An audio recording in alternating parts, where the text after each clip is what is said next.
ದೇಶ ಮತ್ತು ರಾಜ್ಯದ ಪ್ರಚಲಿತ ವಿದ್ಯಮಾನಗಳು ಮತ್ತು ವಿಚಾರಗಳ ಬಗ್ಗೆ ನೀವು ವೀಕ್ಷಕರೇ ನಿಮ್ಮ ಗ್ರಾಮಗಳ ಪಂಚಾಯಿತಿ ಕಟ್ಟೆಯಲ್ಲಿ ಕುಳಿತು ಮಾತನಾಡೋದು ಸರ್ವೇ ಸಾಮಾನ್ಯ. ಅದೇ ರೀತಿ ನಿಮ್ಮ ಗ್ಯಾರಂಟಿ ನ್ಯೂಸ್ನಲ್ಲೂ ಕೂಡ ಇವತ್ತು ಅಂಥದ್ದೇ ಒಂದು ವಿಚಾರದ ಬಗ್ಗೆ ನಾವು ಮಾತಾಡೋದಕ್ಕೆ ಸೇರಿದ್ದೀವಿ. ಎಸ್, ಇವತ್ತು ಇಡೀ ದೇಶದಾದ್ಯಂತ ಸಂಚಲನ ಮೂಡಿಸ್ತಾ ಇರುವ ಮತ್ತು ದೇಶದಾದ್ಯಂತ ಹಿಂಗೂ ಇದೆಯಾ ನಮ್ಮ ವ್ಯವಸ್ಥೆ ಅಂತ ವ್ಯವಸ್ಥೆಯನ್ನು ನೋಡಿ ವಾಕರಿಕೆ ಬರ್ತಾ ಇರುವಂತಹ ಪರಿಸ್ಥಿತಿ ನಿರ್ಮಾಣ ಆಗಿದೆ. ನೋಡಿ, ಮೇ 3ನೇ ತಾರೀಕು 23 ಲಕ್ಷ ವಿದ್ಯಾರ್ಥಿಗಳು ಎಕ್ಸಾಮ್ ಬರೀತಾರೆ. ನೀಟ್ ಎಕ್ಸಾಮ್ ಬರೆದು ಅಪ್ಪ ನನ್ನ ಎಕ್ಸಾಮ್ ತುಂಬ ಚೆನ್ನಾಗಾಗಿದೆ, ಅಮ್ಮ ನನ್ನ ಎಕ್ಸಾಮ್ ತುಂಬ ಚೆನ್ನಾಗಾಗಿದೆ, ನಾನು ಡಾಕ್ಟರ್ ಆಗ್ತೀನಿ, ಭಾಳಷ್ಟು ಜನ ಮಕ್ಕಳನ್ನು ನಾನು ರಕ್ಷಣೆ ಮಾಡ್ತೀನಿ, ಇನ್ನು ನೀವು ಒದ್ದಾಡೋದು ಬೇಡ, ಇನ್ನು ನೀವು ಯಾವುದೇ ರೀತಿ ಕಷ್ಟಪಡೋದು ಬೇಡ, ನಾನು ಡಾಕ್ಟ್ರಾಗಿ ನಿಮ್ಮನ್ನು ತುಂಬ ಚೆನ್ನಾಗಿ ನೋಡ್ಕೋತೀನಿ ಅಂತ ತುಂಬ ಭರವಸೆಯಿಂದ ಕಾನ್ಫಿಡೆನ್ಸಿಂದ ರಿಲ್ಯಾಕ್ಸ್ ಆಗಿದ್ದಂತಹ ಆ ಮಕ್ಕಳಿಗೆ ಇದ್ದಕ್ಕಿದ್ದಂತೆ ಇಲ್ಲ ನೀವು ಬರೆದಿರೋ ಪರೀಕ್ಷೆ ಕ್ಯಾನ್ಸಲ್ ಆಗೋಯ್ತು ಅಂದರೆ ಏನು ಮಾಡಬೇಕು ಪಾಪ ಹುಡುಗರು. ನಿಮ್ಗೆ ಕೈಲಾಗದ ತನಿಖೆ, ನಿಮ್ಮ ನಾಲಾಯಕ ತನಿಖೆ, ನಿಮ್ಮ ಹೊಣೆಗೇಡಿ ತನಿಖೆ, ನಿಮ್ಮ ಭಾರನೆಲ್ಲ ತಂದು ಮಕ್ಕಳ ಮೇಲೆ ಹಾಕಿ ಮಕ್ಕಳ ಜೀವನದ ಜೊತೆ ಚಲ್ಲಾಟ ಆಡ್ತಾ ಇದ್ದೀರಲ್ಲ, ನಿಮ್ಗೆ ನಾಚಿಕೆ ಮಾನ ಮರ್ಯಾದೆ ಇದೆಯಾ? ಒಂದು ಎಕ್ಸಾಮ್ ಕಳೆದ 10 ವರ್ಷಗಳಲ್ಲಿ 100 ಪ್ರಶ್ನೆ ಪತ್ರಿಕೆಗಳು 100 ಎಕ್ಸಾಮ್ಗಳಲ್ಲಿ ಪ್ರಶ್ನೆ ಪತ್ರಿಕೆಗಳು ಲೀಕ್ ಆಗಿವೆ. ಪದೇ ಪದೇ ನೀವು ಯಾವುದೇ ಎಕ್ಸಾಮ್ ತಗೊಳ್ಳಿ ಅವು ಎಕ್ಸಾಮ್ಗಳೇ ಆಗುತ್ತೆ. ಕಷ್ಟಪಟ್ಟು ಓದ್ತಾ ಇರುವಂಥ ಮಕ್ಕಳು ಏನು ಮಾಡಬೇಕು? ಕಷ್ಟಪಟ್ಟು ಓದಿದ್ರು ಕೂಡ ಯಾವನೋ ದುಡ್ಡಿರುತ್ತೆ ದಲ್ಲಾಳಿನ ಹಿಡ್ಕೊಂಡು ಅವ್ನು ಡಾಕ್ಟರ್ ಆಗ್ತಾನೆ, ಇಂಜಿನಿಯರ್ ಆಗ್ತಾನೆ, ನಾವು ಮಾತ್ರ ನೆಕ್ಸ್ಟ್ ಟೈಮ್ ಅಂತ ಸಾಯ್ತಾ ಇರಬೇಕು.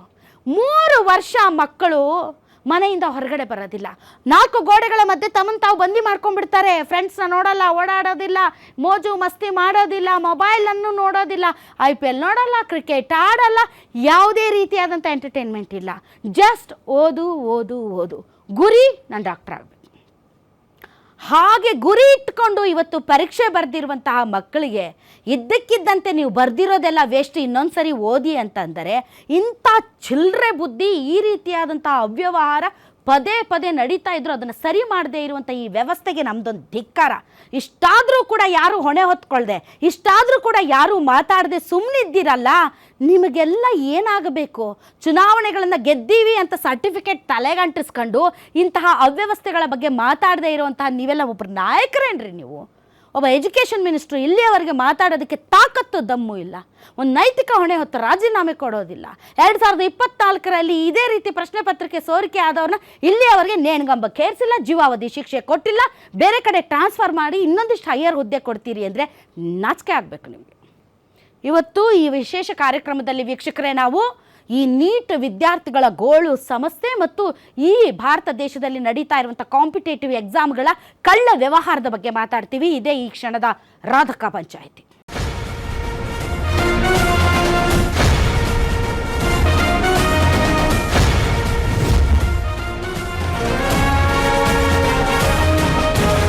ನೀಟ್ ಅವ್ಯವಹಾರ, ಈ ವ್ಯವಸ್ಥೆ ಸರಿ ಹೋಗೋದೇ ಇಲ್ವಾ? ಈ ವಿಚಾರಕ್ಕೆ ಸಂಬಂಧಪಟ್ಟಂತೆ ಮಾತಾಡೋದಕ್ಕೆ ವೀಕ್ಷಕರೇ ನಿಮ್ಮ ಪರವಾಗಿ ಸಾಕಷ್ಟು ಜನ ಆಡಿಯನ್ಸ್ ಇದ್ದಾರೆ. ಬನ್ನಿ ಅವ್ರನ್ನ ವೆಲ್ಕಮ್ ಮಾಡೋಣ. ತಮ್ಮೆಲ್ಲರಿಗೂ ಕೂಡ ಗ್ಯಾರಂಟಿ ನ್ಯೂಸ್ನ ರಾಧಕ ಪಂಚಾಯಿತಿ ವಿಶೇಷ ಕಾರ್ಯಕ್ರಮಕ್ಕೆ ಸ್ವಾಗತ. ಇನ್ನು ಇದೇ ವಿಚಾರವಾಗಿ ಮಾತಾಡೋದಕ್ಕೆ ಅತಿಥಿಗಳಿದ್ದಾರೆ. ಬನ್ನಿ ಅವರನ್ನು ಕೂಡ ವೆಲ್ಕಮ್ ಮಾಡೋಣ. ನಮ್ಮೊಂದಿಗೆ ಇದ್ದಾರೆ ಅಕ್ಸಾ ಫೌಂಡೇಶನ್, ಅಂದರೆ ನಿರುದ್ಯೋಗ ವಿದ್ಯಾರ್ಥಿಗಳ ಪರವಾಗಿ ಸತತವಾಗಿ ಧ್ವನಿಯನ್ನ ಎತ್ತಾ ಇರುವಂತ ಕಾಂತಕುಮಾರ್ ನಮ್ಮೊಂದಿಗಿದ್ದಾರೆ. ಕಾಂತಕುಮಾರ್, ತಮಗೆ ವಿಶೇಷ ಕಾರ್ಯಕ್ರಮಕ್ಕೆ ಸ್ವಾಗತ. ಅದೇ ರೀತಿ ಬಿಜೆಪಿ ವಕ್ತಾರರಾದಂತಹ ಉತ್ಕರ್ಷ್ ಅವರು ನಮ್ಮೊಂದಿಗೆ ಜಾಯ್ನ್ ಆಗಿದ್ದಾರೆ. ಉತ್ಕರ್ಷ್, ತಮಗೂ ಕೂಡ ಸ್ವಾಗತ. ಇನ್ನು ಕಾಂಗ್ರೆಸ್ನ ವಕ್ತಾರರಾದಂತಹ ಯುಟಿ ಫರ್ಜಾನ್ ಅವರು ಜಾಯ್ನ್ ಆಗಿದ್ದಾರೆ. ಯುಟಿ ಫರ್ಜಾನ್ ಅವರೇ, ತಮಗೂ ಸ್ವಾಗತ. ಇನ್ನು JDS ನ ಪ್ರದೀಪ್ ಗೌಡ್ರು ಜಾಯ್ನ್ ಆಗಿದ್ದಾರೆ. ಪ್ರದೀಪ್ ಗೌಡ್ರೆ, ತಮಗೂ ಸ್ವಾಗತ. ಈ ಕಾರ್ಯಕ್ರಮವನ್ನು ನಾನು ಬಿಜೆಪಿ ವಕ್ತಾರರಿಂದಲೇ ಆರಂಭಿಸೋದಕ್ಕೆ ಇಷ್ಟಪಡ್ತೀನಿ. ಉತ್ಕರ್ಷ್, ಇಷ್ಟು ದೊಡ್ಡ ಅವ್ಯವಹಾರ ಆಗಿದೆ. ಕಳೆದ 10 ವರ್ಷಗಳಲ್ಲಿ ಸುಮಾರು 100 ಪರೀಕ್ಷೆಗಳಲ್ಲಿ ಪ್ರಶ್ನೆ ಪತ್ರಿಕೆಗಳು ಲೀಕ್ ಆಗಿದ್ದಾವೆ. ಇದೇ ನೀಟ್ 2021ರಲ್ಲೂ ಆಯಿತು, 2024ರಲ್ಲೂ ಆಯಿತು, ಈಗ 2026ರಲ್ಲೂ ಆಗ್ತಾ ಇದೆ. ಸೊ ಇದ್ರ ಹೊಣೆ ಯಾರು ಹೊತ್ಕೋಬೇಕು? ಅಲ್ಲ, ಒಂದೇನಂತಂದ್ರೆ ಪೇಪರ್ ಲೀಕ್ ಆಗಿರ್ತಕ್ಕಂಥದ್ದು ಅತ್ಯಂತ ದುರ್ದೈವ ಸಂಗತಿ. ಅದು ಆಗ್ಬಾರ್ದಾಗಿತ್ತು. ಯಾಕಂದ್ರೆ ವಿದ್ಯಾರ್ಥಿಗಳು ಬಹಳಷ್ಟು ಭಾಷಣ ಬೇಡ, ಹೊಣೆ ಯಾರು ಹೊತ್ಕೋಬೇಕು? ಹೊಣೆ ಈಗ ಒಂದು ನೇರವಾಗಿ ಅದನ್ನ ಸಮಸ್ಯೆ ಆಗಿರ್ತಕ್ಕಂಥದ್ದು ಯಾರು ಆ ಕೆಲಸವನ್ನು ಮಾಡಿದ್ದಾರೆ, ಪೇಪರ್ ಅನ್ನು ಲೀಕ್ ಮಾಡ್ತಕ್ಕಂಥದನ್ನ, ಅವರನ್ನು ಈ ಕೂಡಲೇ ಅರೆಸ್ಟ್ ಮಾಡುವಂತ. ಯಾರು ಜೆರಾಕ್ಸ್ ಮಾಡೋರಾ? ಅಲ್ಲ, ಜೆರಾಕ್ಸ್ ಅಲ್ಲ, ಯಾರು ಪೇಪರ್ ಅನ್ನ ಮಧ್ಯವರ್ತಿಗಳು ಯಾರು ಮೆಸೇಜ್ ಮಾಡಿದ್ದಾರೆ, ಅಲ್ಲ ನೋಡಿ, ಒಂದು ಯಾರು ಹೊಣೆ? ಅಧಿಕಾರಿಗಳು ಕೂಡ ಫೇಲ್ಯೂರ್ ಆಗಿರುವಂಥದ್ದು ಕೂಡ ನಮಗೆ ಬಹಳ ಸ್ಪಷ್ಟವಾಗಿ ಕಾಣಿಸ್ತಾ ಇದೆ ಎಜುಕೇಶನ್ ಡಿಪಾರ್ಟ್ಮೆಂಟ್ ಅಲ್ಲಿ. ಹಾಗಾಗಿ ಒಂದು ಸಿಬಿಐ ಇನ್ವೆಸ್ಟಿಗೇಷನ್ ನಡೀತಿದೆ. ಮೊನ್ನೆ RCB ಕಾಲ್ ತುಳಿತಾ ಆಯ್ತಲ್ಲ ಬೆಂಗಳೂರಲ್ಲಿ, ಅದಕ್ಕೆ ಯಾರು ಹೊಣೆ? ಯಾರು ಅವತ್ತು ನೀವೆಲ್ಲ ನೋಡಿದಿರಲ್ಲ ಯಾರು ಹೊಣೆ ಅಂತ? ಯಾರು ಹೊಣೆ ನೀವ್ ಹೇಳಿ ಸರ್. ಸರ್ಕಾರನೇ ಹೊಣೆ ಆಗದಂಥದ್ದು. ಇಲ್ಲಿ ಯಾರು ಹೊಣೆ? ಇಲ್ಲಿ ಇಲ್ಲಿ ಇಲ್ಲಿ ಪ್ರಶ್ನೆ ಅಲ್ಲ, ನಾನು ಅದನ್ನೇ ಹೇಳದಂತದ್ದು ಕೇಳಿ. ನಾನು ಅದನ್ನೇ ಅಲ್ಲ, ಹೇಳಕ್ ಇಲ್ಲಿ ಬಂದೆ. ಪ್ರಶ್ನೆ ಪತ್ರಿಕೆ ಲೀಕ್ ನೀವು ಆಗಿರೋದು. ಕೇಳಿದ್ಮೇಲೆ ನಾನು ಹೇಳೋದನ್ನ ಹೇಳಿ, ಹೇಳಿ, ಕೇಳಬೇಕು. ಒಂದ್ ನಿಮಿಷ ಕೇಳಿಸ್ಕೊಳ್ಳಿ. ಪೇಪರ್ ಲೀಕ್ ಆಗಿರ್ತಕ್ಕಂಥದ್ದು ಆಗ್ಬಾರ್ದಾಗಿತ್ತು, ಆಗಿದೆ. ಆದ್ರೆ ಸರ್ಕಾರ ಎಚ್ಚೆತ್ತುಕೊಂಡು ಈಗ ಆಲ್ರೆಡಿ ಸಿಬಿಐ ಇನ್ವೆಸ್ಟಿಗೇಷನ್ ಕೊಟ್ಟಿದೆ, ಅನೇಕ ಜನ ಅರೆಸ್ಟ್ ಮಾಡುವಂತ ಕೆಲಸ ಕೂಡ ಮಾಡಿದೆ. RCB ಕಾಲ್ ತುಳಿತಕ್ಕೆ ಸರ್ಕಾರವೇ ನೇರ ಹೊಣೆ. ಹೌದು, ನಾನು ಒಪ್ಕೊಳ್ತೀನಿ. ಈ ರಾಜ್ಯದ ಜನ ಕೂಡ ಅದನ್ನ ಒಪ್ಕೊಳ್ತಾರೆ. ಸರ್ಕಾರ ಒಪ್ಕೊಳ್ಳುತ್ತೋ ಬಿಡುತ್ತೋ ಬೇರೆ ವಿಚಾರ. ಆದರೆ ಇಲ್ಲಿ ಏನು ಪದೇ ಪದೇ ಈ ಸ್ಪರ್ಧಾತ್ಮಕ ಪರೀಕ್ಷೆಗಳಲ್ಲಿ ಅವ್ಯವಹಾರಗಳು ನಡೀತಾ ಇದೆ. ಕಂಟಿನ್ಯೂಸ್ ಆಗಿ ಈ ಥರದ ಪ್ಯಾರಲಲ್ ಒಂದು ಎಜುಕೇಷನ್ ಎಕಾನಮಿಯ ಲಾಬಿ ಜಾಸ್ತಿ ಆಗಿದೆ. ಆದರೆ ನಾವೊಂದು ಸರಿ ಪರೀಕ್ಷೆ ನಡ್ಸೋಕ್ಕಾಗ್ತಾ ಇಲ್ಲ ಅಂದರೆ ಅದಕ್ಕೆ ಸರ್ಕಾರ ಹೊಣೆ ಆಗಲ್ವಾ? ಸರ್ಕಾರದವರು ಒಂದಷ್ಟು ಸಂಬಂಧಪಟ್ಟಂತ ಸಚಿವರು ಹೊಣೆ ಆಗಲ್ವಾ?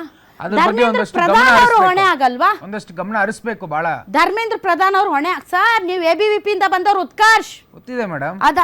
ಅದಿದೆ ನಿಮ್ಮ ಹೃದಯದಲ್ಲಿ, ಅದಿದೆ. ಅದನ್ನ ಒಂದ್ ಸ್ವಲ್ಪ ಬಡ್ದು ಜಾಗೃತಗೊಳಿಸಿ ಬಿಡಿ. ರಾಜಕೀಯ ಅಲ್ವಾ? ಖಂಡಿತವಾಗ್ಲೂ ಹೇಳ್ತೀನಿ. ಧರ್ಮೇಂದ್ರ ಪ್ರಧಾನ್ ಅವರು ಈ ವಿಚಾರದಲ್ಲಿ ಸಾಲು ಸಾಲು ಸೋಲುಗಳಿಂದಾಗಿ ನೀವು ಈ ಹೊತ್ತು ನೈತಿಕ ಹೊಣೆ ಹೊತ್ತು ರಾಜೀನಾಮೆ ಕೊಡಬೇಕಾಗಿತ್ತು. ನೀವು ಆ ಮಾದರಿಯನ್ನ ಅನುಸರಿಸಬೇಕಾಗಿತ್ತು.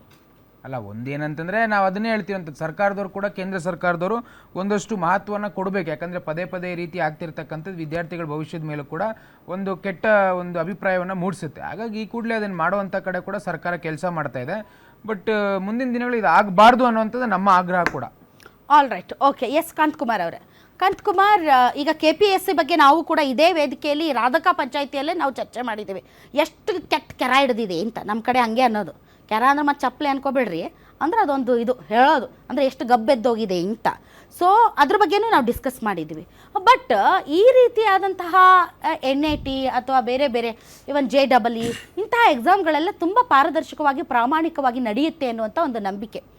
ಸೊ ನಾವು ಆಯ್ಕೆ ಮಾಡಿ ಕಳಿಸುವಂಥ ಸರ್ಕಾರಗಳು ಆ ಭರವಸೆಯನ್ನು ನಮ್ಮಲ್ಲಿ ಮೂಡಿಸಿವೆ, ಆ ನಿರೀಕ್ಷೆ ನಮಗೆ ಇದೆ. ಆದರೆ ಇದು ನೋಡಿದ್ರೆ ಇದು ಸಾಲು ಸಾಲು ಎವ್ರಿ ಇಯರ್ ಈಗ ಮಕ್ಕಳಿಗೆ ಏನಾಗೋಗಿದೆ ಗೊತ್ತಾ? ಎಷ್ಟು ಕಷ್ಟಪಟ್ಟರೆ ಎಷ್ಟು ಬರೆದ್ರೆ ಏನಂತೆ, ಯಾವನೋ ಒಬ್ಬನು ಅಲ್ಲಿ ಲೀಕ್ ಮಾಡ್ತಾನೆ, ಯಾವನೋ ಒಬ್ಬನು ಬರೀತಾನೆ, ಯಾವನೋ ಒಬ್ಬನು ಹೋಗ್ತಾನೆ, ನಾವ್ಯಾಕೆ ಓದಬೇಕು ಅನ್ನೋದು ತಿರಸ್ಕಾರ ಭಾವ ಬಂದ್ಬಿಟ್ಟಿದೆ. ಮೇಡಮ್, ಇದು ನೋಡಿ, the collapse of education is the collapse of the nation. ಈಗ ಮಾಡ್ತಾ ಇರೋದು ಇವರು ಇದೇ ಕೆಲಸ. ಬರೀ ಇದೊಂದೇ ಅಂತಲ್ಲ, NTA ನೀಟ್ ಎಕ್ಸಾಮ್ಸ್ ಒಂದೇ ಅಂತಲ್ಲ, ಈ ಹಿಂದೆ ನಡೆಸಿರೋಂಥ ಪ್ರತಿಯೊಂದು ಎಕ್ಸಾಮ್ಸಲ್ಲೂ ಇವರು ಸ್ಕ್ಯಾಮ್ ಮಾಡ್ಕೊಂಡೇ ಬಂದಿದ್ದಾರೆ. ಇವರು ದೊಡ್ಡ ದೊಡ್ಡ ತಿಮ್ಮಿಂಗಳಲ್ಲಿ ಏನಿದ್ದಾರೆ, ಸರ್ಕಾರದ ಮಟ್ಟಿಗೆ ಮಿನಿಸ್ಟರ್ಸ್ ಇರ್ಬೋದು, MLA ಇರ್ಬೋದು, MP ಗಳಿರ್ಬೋದು, ಮಧ್ಯವರ್ತಿಗಳಿರ್ಬೋದು, ಬಿಸ್ನೆಸ್ ಮ್ಯಾನ್ ಇರ್ಬೋದು, ಇವರೆಲ್ಲರೂ ಇನ್ವಾಲ್ವ್ಮೆಂಟ್ ಇದ್ದಾರೆ. ಇವ್ರನ್ನೆಲ್ಲರನ್ನೂ ಬಿಟ್ಟು ಇವ್ರು ಏನು ಮಾಡ್ತಾರೆ ಅಂತಂದರೆ, ಕಾಮನ್ ಮ್ಯಾನ್ ಏನೂ ಗೊತ್ತಿರಲ್ಲ ಪಾಪ, ಅವನೊಂದು 5 ಲಕ್ಷ 10 ಲಕ್ಷದಷ್ಟೇ ನೋಡ್ತಾನೆ. ಈ ಒಂದು CBI ತನಿಖೆ, ಇಮಿಡಿಯೇಟ್ CBI ತನಿಖೆ ಕೊಟ್ಟರಲ್ಲ ಮೇಡಮ್ ಇವರು. CBI ತನಿಖೆ ಏನಂತಂದರೆ, ಈಗ ವಾಟ್ಸಪ್ ಕಾಲು, ಮೊಬೈಲ್ ಕಾಲ್ ಲಿಸ್ಟು ಮತ್ತು ಟೆಲಿಗ್ರಾಮಲ್ಲಿ ಇವೆಲ್ಲ ಶೇರ್ ಮಾಡಿರ್ತಾರಲ್ಲ ದೊಡ್ಡ ಮಟ್ಟಕ್ಕೆ, ಅವ್ರನ್ನೆಲ್ಲ ಸೇಫ್ ಗಾರ್ಡ್ ಮಾಡೋದಕ್ಕೆ, ಇವ್ರನ್ನ ಸೇಫ್ ಗಾರ್ಡ್ ಮಾಡೋದಕ್ಕೆ ಇಮಿಡಿಯೇಟ್ CBI ತನಿಖೆ ಕೊಟ್ಟರು. CBI ತನಿಖೆ ರಿಪೋರ್ಟ್ಸ್ ಎಲ್ಲಿ ಹೋಗುತ್ತಿದ್ದು? ಸರ್ 2024ರಲ್ಲಿ ಹಿಂಗೆ ಆಯ್ತು ಸರ್. ಆವಾಗ್ಲೂ ತನಿಖೆ ಮಾಡಿದ್ರು ಸರ್. ತನಿಖೆ ಮಾಡಿದ್ರಲ್ಲ, ಯಾರು ಶಿಕ್ಷೆ ಕೊಟ್ರು, ಯಾರನ್ನ ನೇತಾಕಿದ್ರು, ಯಾರಿಗೆ ಈ ವಿಚಾರದಲ್ಲಿ ಅತಿ ದೊಡ್ಡ ಶಿಕ್ಷೆ ಆಗಿದೆ. ರಿಪೋರ್ಟ್ಸ್ ಇದು ಗವರ್ಮೆಂಟ್ ಹೋಗುತ್ತೆ, ಸೆಂಟ್ರಲ್ ಗವರ್ಮೆಂಟ್ಗೆ. ಇದೇನ್ ಮಾಡಬೇಕು ಇವರು? ಸುಪ್ರೀಂ ಕೋರ್ಟ್ ಆಕ್ಟಿವ್ ಜಡ್ಜ್ನ ಅವ್ರ ಮುಖಾಂತರ ಅವ್ರನ್ನ ತಗೊಂಡು ಎಲ್ಲ ರಿಪೋರ್ಟ್ಸು ಮತ್ತೆ ಅವ್ರ ಇನ್ವಾಲ್ವ್ಮೆಂಟ್ ಇರಬೇಕು ಸುಪ್ರೀಂ ಕೋರ್ಟ್ ಜಡ್ಜು. ಇಲ್ಲ ಮಧ್ಯವರ್ತಿಗಳು ಇವ್ರು ಕೊಟ್ಟಾಗ ಇವರೆಲ್ಲಾನು ಇವರು ಏನು ಎವಿಡೆನ್ಸ್ ಇದೆ, ಏನು ಪ್ರೂಫ್ ಇದೆ, ಇವ್ರನ್ನೆಲ್ಲ ವ್ಯಾನಿಷ್ ಮಾಡಿಬಿಟ್ಟು ಮತ್ತೆ ಯಥಾಸ್ಥಿತಿ ಇವರಿಗೆ ಶಿಕ್ಷೆನೇ ಆಗಿಲ್ಲ ಅಂತಂದರೆ ಏನು ಮ್ಯಾಕ್ಸಿಮಮ್ ಶಿಕ್ಷೆ ಎಷ್ಟಿರುತ್ತೆ ಮೇಡಮ್? ಒಂದು 5 ವರ್ಷ ಇರುತ್ತೆ ಅವರಿಗೆ. ಮತ್ತೆ 5 ವರ್ಷ ಆದಮೇಲೆ ಅದೇ ಕೆಲಸ ಮಾಡ್ತಾರೆ. ಲೈಫ್ ಇಂಪ್ರಿಸ್ಮೆಂಟ್ ಮಾಡಿ, ಇಲ್ಲ ಪಬ್ಲಿಕಲ್ಲಿ ಶೂಟ್ ಔಟ್ ಮಾಡಿ ಅಂತವ್ರಿಗೆ ಯಾರು ಬೇಡ ಅಂತ ಹೇಳಿದ್ರು? ಮಕ್ಕಳ ಭವಿಷ್ಯದ ಜೊತೆ ಚೆಲ್ಲಾಟ ಆಡೋದು ಅದು ಉಗ್ರವಾದಕ್ಕಿಂತ ದೊಡ್ಡ ಮಹಾಪರಾಧ. ನೀಟ್ ಎಕ್ಸಾಮ್ ಅನ್ನೋದು ವಿದ್ಯಾರ್ಥಿಗಳ ಭವಿಷ್ಯದ ಟರ್ನಿಂಗ್ ಪಾಯಿಂಟ್ಸ್. 50 ವರ್ಷ ಏನ್ ಡಿಸೈಡ್ ಮಾಡುತ್ತೆ, 50 ವರ್ಷದ ಭವಿಷ್ಯನ ನಿರ್ಧಾರ ಮಾಡುತ್ತೆ ಈ ಒಂದು ಎಕ್ಸಾಮ್ಸ್. 23 ಲಕ್ಷ ಮಕ್ಕಳು ಅಂತಂದ್ರೆ ಅದ್ರ ಹಿಂದೆ ಪರಿಶ್ರಮ ಹಾಕಿರೋರು 1 ಕೋಟಿ ಜನ ಅವ್ರ ತಂದೆ ತಾಯಿ ಪೇರೆಂಟ್ಸ್ ಇದ್ದಾರೆ. ಅವರೆಲ್ಲರೂ ಅವರಿಗೆ ಸಪೋರ್ಟಿವ್ ಆಗಿ ನಿಂತ್ಕೊಂಡು ಡೇ ಅಂಡ್ ನೈಟ್ ಒಂದು ದಿನ ಟೈಮ್ ವೇಸ್ಟ್ ಮಾಡ್ದಿರೋ ಅವರಿಗೆ ತಯಾರಿ ನಡೆಸಿರ್ತಾರೆ. ಎಷ್ಟು ಕೋಚಿಂಗ್ ಇನ್ಸ್ಟಿಟ್ಯೂಟು 12 ವರ್ಷದ ಏನೋ ಒಂದು ಎಫರ್ಟ್ಸು ಒಂದು ಎಕ್ಸಾಮ್ ಹಾಳು ಮಾಡಿದ್ದಾರೆ. ಇವತ್ತು ರಿತೇಶ್ ಮಿಶ್ರಾ ಅಂತ ಇದು ಸೂಸೈಡ್ ಮಾಡ್ಕೊಂಡಿದ್ದಾರೆ. ಅವ್ರ ಜವಾಬ್ದಾರಿ ಯಾರು? ಅದೇ ಪೊಲಿಟಿಕಲ್ ರಾಜಕೀಯ ವ್ಯಕ್ತಿಗಳು ಅವ್ರ ಮನೇಲಿ ಯಾರಾದರೂ ಒಬ್ರು ಈ ಥರ ಡೆತ್ ಆಗಿದ್ರೆ ಅದ್ರ ಬಗ್ಗೆ ಯಾವ ರೀತಿ ಸೀರಿಯಸ್ ಆಗಿ ತೊಗೊತಿದ್ರು. ಈಗ ಒಂದು ಡೆತ್ ಆಯ್ತಲ್ಲ, ಆ ಹುಡುಗನ ಜವಾಬ್ದಾರಿ ಯಾರು? ಇವಾಗ ಸರ್ಕಾರ, ಎಜುಕೇಶನ್ ಮಿನಿಸ್ಟ್ರು ಅವ್ರು ತಗೊಬೇಕು, ಮತ್ತೆ NTA ಜವಾಬ್ದಾರಿ ತಗೊಬೇಕು, ಅವರಿಗೆ ಶಿಕ್ಷೆ ಆಗ್ಬೇಕು ಮೇಡಮ್. ಇದು ಅವರಿಗೆ ಶಿಕ್ಷೆ ಆಗ್ಬೇಕಿದು. ಕರೆಕ್ಟ್. ಈಗ ಉದಾಹರಣೆಗೆ ಸರ್, ಸಾಲು ಈ ರೀತಿಯಾದಂಥ ಪೇಪರ್ ಲೀಕ್ ಅವ್ಯವಹಾರ ಆಗಿದೆ. ಕಳೆದ ಬಾರಿ 2024ರಲ್ಲೂ ಆಗಿತ್ತು. ಆಗ್ಲೂ ತನಿಖೆ ಮಾಡಿದ್ರು. ತನಿಖೆ ಮಾಡಿ ಯಾರಿಗೆ ಯಾವ ಶಿಕ್ಷೆ ಕೊಟ್ಟಿದ್ದಾರೆ ಇಲ್ಲಿಯವರೆಗೆ ಅದ್ರ ಬಗ್ಗೆ ಮಾಹಿತಿ ಇಲ್ಲ. ನನ್ನ ಕೇಳಿದ್ರೆ CBIನೇ ತನಿಖೆ ಮಾಡಬೇಕು, CBIಯನ್ನೇ ತನಿಖೆಗೆ ಒಳಪಡಿಸ್ಬೇಕು. ಯಾಕಂದ್ರೆ ನೀವು ಏನು ಮಾಡಿದ್ರಿ ಇಲ್ಲಿವರೆಗೆ ಹೇಳಿ. CBI ತನಿಖೆ ಮಾಡಿ ರಿಪೋರ್ಟ್ ತಗೊಂಡು ಯಾರಿಗೆ ಎಷ್ಟು ಕನ್ವಿಕ್ಷನ್ ಕೊಡ್ಸಿದ್ದೀರಿ, ಎಷ್ಟು ದೊಡ್ಡ ಪ್ರಮಾಣದ ಕನ್ವಿಕ್ಷನ್ ಆಗಿದೆ. ನಾಳೆ ಪೇಪರ್ ಲೀಕ್ ಅಂತಂದ್ರೆ ಹಂಗೆ ಚಡ್ಡಿ ಒದ್ದೆ ಆಗಬೇಕು. ಆ ತರದ ಸಿಸ್ಟಮ್ ಅಲ್ಲಿ ಶಿಕ್ಷೆ ಏನಿದೆ, ಒಂದು NTA ಅಧಿಕಾರಿಗಳ ಇನ್ವಾಲ್ವ್ಮೆಂಟ್ ಇಲ್ಲದೆ ಈ ತರ ಪೇಪರ್ ಲೀಕ್ಗಳಾಗೋದಕ್ಕೆ ಸಾಧ್ಯನಾ? ಆ NTA ಅಲ್ಲಿರುವಂತಹ ಅಧಿಕಾರಿಗಳು ಯಾರ್ಯಾರನ್ನ ನೀವು ಕಳೆದ ಬಾರಿ ಪತ್ತೆ ಹಚ್ಚಿದ್ರಲ್ಲ, ಅವ್ರು ಎಲ್ಲಿದ್ದಾರೆ, ಏನ್ ಮಾಡ್ತಾ ಇದ್ದಾರೆ? ಜೈಲಲ್ಲಿದ್ದಾರಾ? ತಿಹಾರ್ ಜೈಲಲ್ಲಿದ್ದಾರಾ? ಎಲ್ಲಿದ್ದಾರೆ ಅಂತ ಯಾರಿಗೂ ಗೊತ್ತಿಲ್ಲ. 2 ವರ್ಷ 3 ವರ್ಷ ಸರ್, ಇವರೆಲ್ಲ 50 ಕೋಟಿ 100 ಕೋಟಿ 1000 ಕೋಟಿಗೆ ಬಾಳ್ತಾರೆ. 2 ವರ್ಷ ಜೈಲಲ್ಲಿ ಕೂತ್ರೆ ಅವ್ರ ಅಪ್ಪರ ಮನೆಯದು ಏನೂ ಹೋಗೋದಿಲ್ಲ. ಆದರೆ ಈ ವಿಚಾರದಲ್ಲಿ ನರಕ ಅನುಭವಿಸೋರು ಯಾರು ಗೊತ್ತಾ? ತಂದೆ ತಾಯಿಗಳು. ನಿಮ್ಗೊಂದು ಎಕ್ಸಾಂಪಲ್, ನಾನು ಜಾಸ್ತಿ ಮಾತಾಡ್ತಾ ಇಲ್ಲ. ಇಲ್ಲೇ ಬೆಳಗಾವಲ್ಲಿ ಒಬ್ಬ ಹುಡುಗಿ, ಆಕೆಗೆ ಮದುವೆ ಮಾಡ್ಬೇಕಂತ ಪಟ್ಟು ಹಿಡಿದು ಕೂತಿರ್ತಾರೆ. ತಂದೆ ಇಲ್ಲ, ತಾಯಿ ಒಬ್ಬರೇ, ಸೋದರ ಮಾವಂದ್ರು ನೋಡ್ಕೋತಾರೆ. NEET exam ಬರ್ದಿದ್ದಾಳೆ. ನೀಟಲ್ಲಿ ನೀ ಚಲೋ ಮಾಡಿದರೆ ನಿನಗೆ ಮುಂದಕ್ಕೆ ಓದಿಸ್ತೀವಿ, ಚಲೋ ಮಾಡಿಲ್ಲ ಅಂದ್ರೆ ಮದುವೆಗೆ ಒಪ್ಗೋ ಆಯಿತು ಅಂತ ಪಾಪ ಹುಡುಗಿ ನೀಟ್ ಬರೆದ್ಲು, ಎಲ್ಲ ಆಯಿತು. ಈಗ ನೀಟ್ ಕ್ಯಾನ್ಸಲ್ ಆಗೈತಿ. ಅವಳಿಗೆ ಇದಾಗಬೇಕು, ಏನು ಮಕ್ಕಳ ತಜ್ಞೆ ಆಗಬೇಕು ಅಂತ ಭಾಳ ಆಸೆ ಆ ಹುಡುಗಿಗೆ. ಈಗ ನೀಟ್ ಕ್ಯಾನ್ಸಲ್ ಆಗಿದೆ. ನೀ ಬರೆದ್ರು ಅಷ್ಟೇ, ಬರೆದಿದ್ರು ಅಷ್ಟೇ, ಯಾವನೋ ದುಡ್ಡಿನವ್ರನ್ನ ಕೊಡ್ತಾರೆ, ನೀ ಬರೆಯೋದು ಬೇಡ, ಮದುವೆ ಆಗಂತ ಕುಂತಾರೆ ತಂದೆ ತಾಯಿಗಳು. ಆಕೆ ಕಟ್ಟಿದ ಕನಸುಗಳು ಒಡೆದು ಹೋಯ್ತು, ನುಚ್ಚು ನೂರಾಗೋಯ್ತು. ಆಕೆ ವೈದ್ಯ ಆಗಬೇಕು ಅನ್ನುವಂಥದ್ದು, ತಾನು ಮಕ್ಕಳ ಡಾಕ್ಟರ್ ಆಗಬೇಕು ಅನ್ನುವಂಥದ್ದು ಎಲ್ಲ ಹಾಳಾಗೋಯ್ತು. ಈಗ ಆಕೆ ಮುಸುರಿ ತಿಕ್ಕೊಂಡು ಮಕ್ಕಳನ್ನ ಹೆರ್ಕೊಂಡು ಮನೆಯಾಗ ಕುಂತಿರ್ಬೇಕು. ಇದಕ್ಕೆ ಕಾರಣ ಯಾರು? ಇವ್ರು ಹೇತಾಡಿ ಸಾರ್ಸಾಡಿದ್ದು ಮಕ್ಕಳು ಕ್ಲೀನ್ ಮಾಡಬೇಕಾ? I may sound very cheap, but that is the art truth. Ma'am, ಏನು ಹೇಳ್ತೀರಿ ಮೇಡಮ್? ನೀವು ಇವಾಗ ಏನು ಹೇಳಿದ್ರಿ, ನಿಜವಾಗ್ಲೂ ಈ ರೀತಿ ಕೋಟ್ಯಂತರ ಜನರ ಒಂದು ಹೃದಯಗಳು ನುಚ್ಚುನೂರಾಗಿದೆ, ಭಗ್ನಗೊಂಡಿದೆ, ಆಸೆಗಳು ಕಮರಿ ಹೋಗಿದೆ. ಒಬ್ಬ ವ್ಯಕ್ತಿ, ಒಬ್ಬ ಸ್ಟೂಡೆಂಟ್ ಇಲ್ಲಿ ನೀಟ್ ಬರೀತಾನೆ ಅಂದರೆ ಅವನ ಎಂಟೈರ್ ಫ್ಯಾಮಿಲಿಗೆ ಅದು ಅಗ್ನಿ ಪರೀಕ್ಷೆ ಆಗಿರುತ್ತೆ, ಅವನಿಗೆ ಪರೀಕ್ಷೆ ಆಗಿದ್ರೆ. ಆ ರೀತಿಯಾಗಿ ಎಂಟೈರ್ ಎಜುಕೇಷನ್ಗೆ ಅಂದರೆ ಎಕ್ಸಾಮ್ಗೆ ತಕ್ಕಂಗೆ ಅವನ ಅಲಾರಮ್, ಮನೆಯ ಗಡಿಯಾರ ಸೆಟ್ ಆಗುತ್ತೆ, ಅಮ್ಮಂದರು ಪ್ರೋಗ್ರಾಮ್ಗಳಿಗೆ ಹೋಗೋದ್ರಲ್ಲಿ ನಿಲ್ಲಿಸ್ಬಿಡ್ತಾರೆ, TV ಎಲ್ಲ ಆಫ್ ಆಗುತ್ತೆ, ಎಲ್ಲ ಸೋಷಿಯಲ್ ಮೀಡಿಯಾ ಆ್ಯಪ್ಗಳಲ್ಲಿ ಡಿಲೀಟ್ ಆಗುತ್ತೆ. ಈ ರೀತಿಯಾದಂಥ ಒಂದು ಸಿದ್ಧತೆ, ಯಾಕಂದ್ರೆ ನಾವೆಲ್ಲ ಅದೇ ಹಾದಿಯಲ್ಲಿ ಬಂದವರು. ಕಾಂತಕುಮಾರ್ ಅವ್ರಿಗೂ ಗೊತ್ತು, ನಾವು KPSC ಎಲ್ಲ ಹಲವಾರು ಹೋರಾಟಗಳನ್ನೆಲ್ಲ ಮಾಡಿದವರು, ಸಂತ್ರಸ್ತರು ಕೂಡ. ಇಂತಹ ಟೈಮ್ನಲ್ಲಿ ಕರ್ನಾಟಕದ 1,70,000 ಮಂದಿ ಕೂಡ ಬರೆದಿದ್ದಾರೆ. ಸೊ ಈ ಬೇರೆ ಬೇರೆ ರಾಜ್ಯಗಳಲ್ಲಿ ಈ ರೀತಿಯಾಗಿ ಪ್ರಶ್ನೆ ಪತ್ರಿಕೆ ಸೋರಿಕೆಯಾದಂತಹ ಪ್ರಶ್ನೆ ಪತ್ರಿಕೆಗಳನ್ನ ಬರ್ಕೊಂಡವರು ಇಲ್ಲಿ ನಮ್ಮ ಕನ್ನಡದ ಮಕ್ಕಳು ಅದನ್ನು ನೋಡಿಕೊಂಡು ಬರಿಬೇಕು, ಇವರೆಲ್ಲರ ಕನಸುಗಳು ಕೊಚ್ಚಿ ಹೋಗಬೇಕು. ಇದು ಯಾವ ನ್ಯಾಯ? ಅದರ ಜೊತೆಗೆ ಇವರೊಂದು ಎಲೆಕ್ಷನ್ ಮಾಡಬೇಕಾದ್ರೆ 2,40,000 ಕೇಂದ್ರೀಯ ಮೀಸಲು ಪಡೆಯನ್ನು ಬಳಸ್ಕೊಳ್ತಾರೆ ಸೆಕ್ಯೂರಿಟಿಗೆ.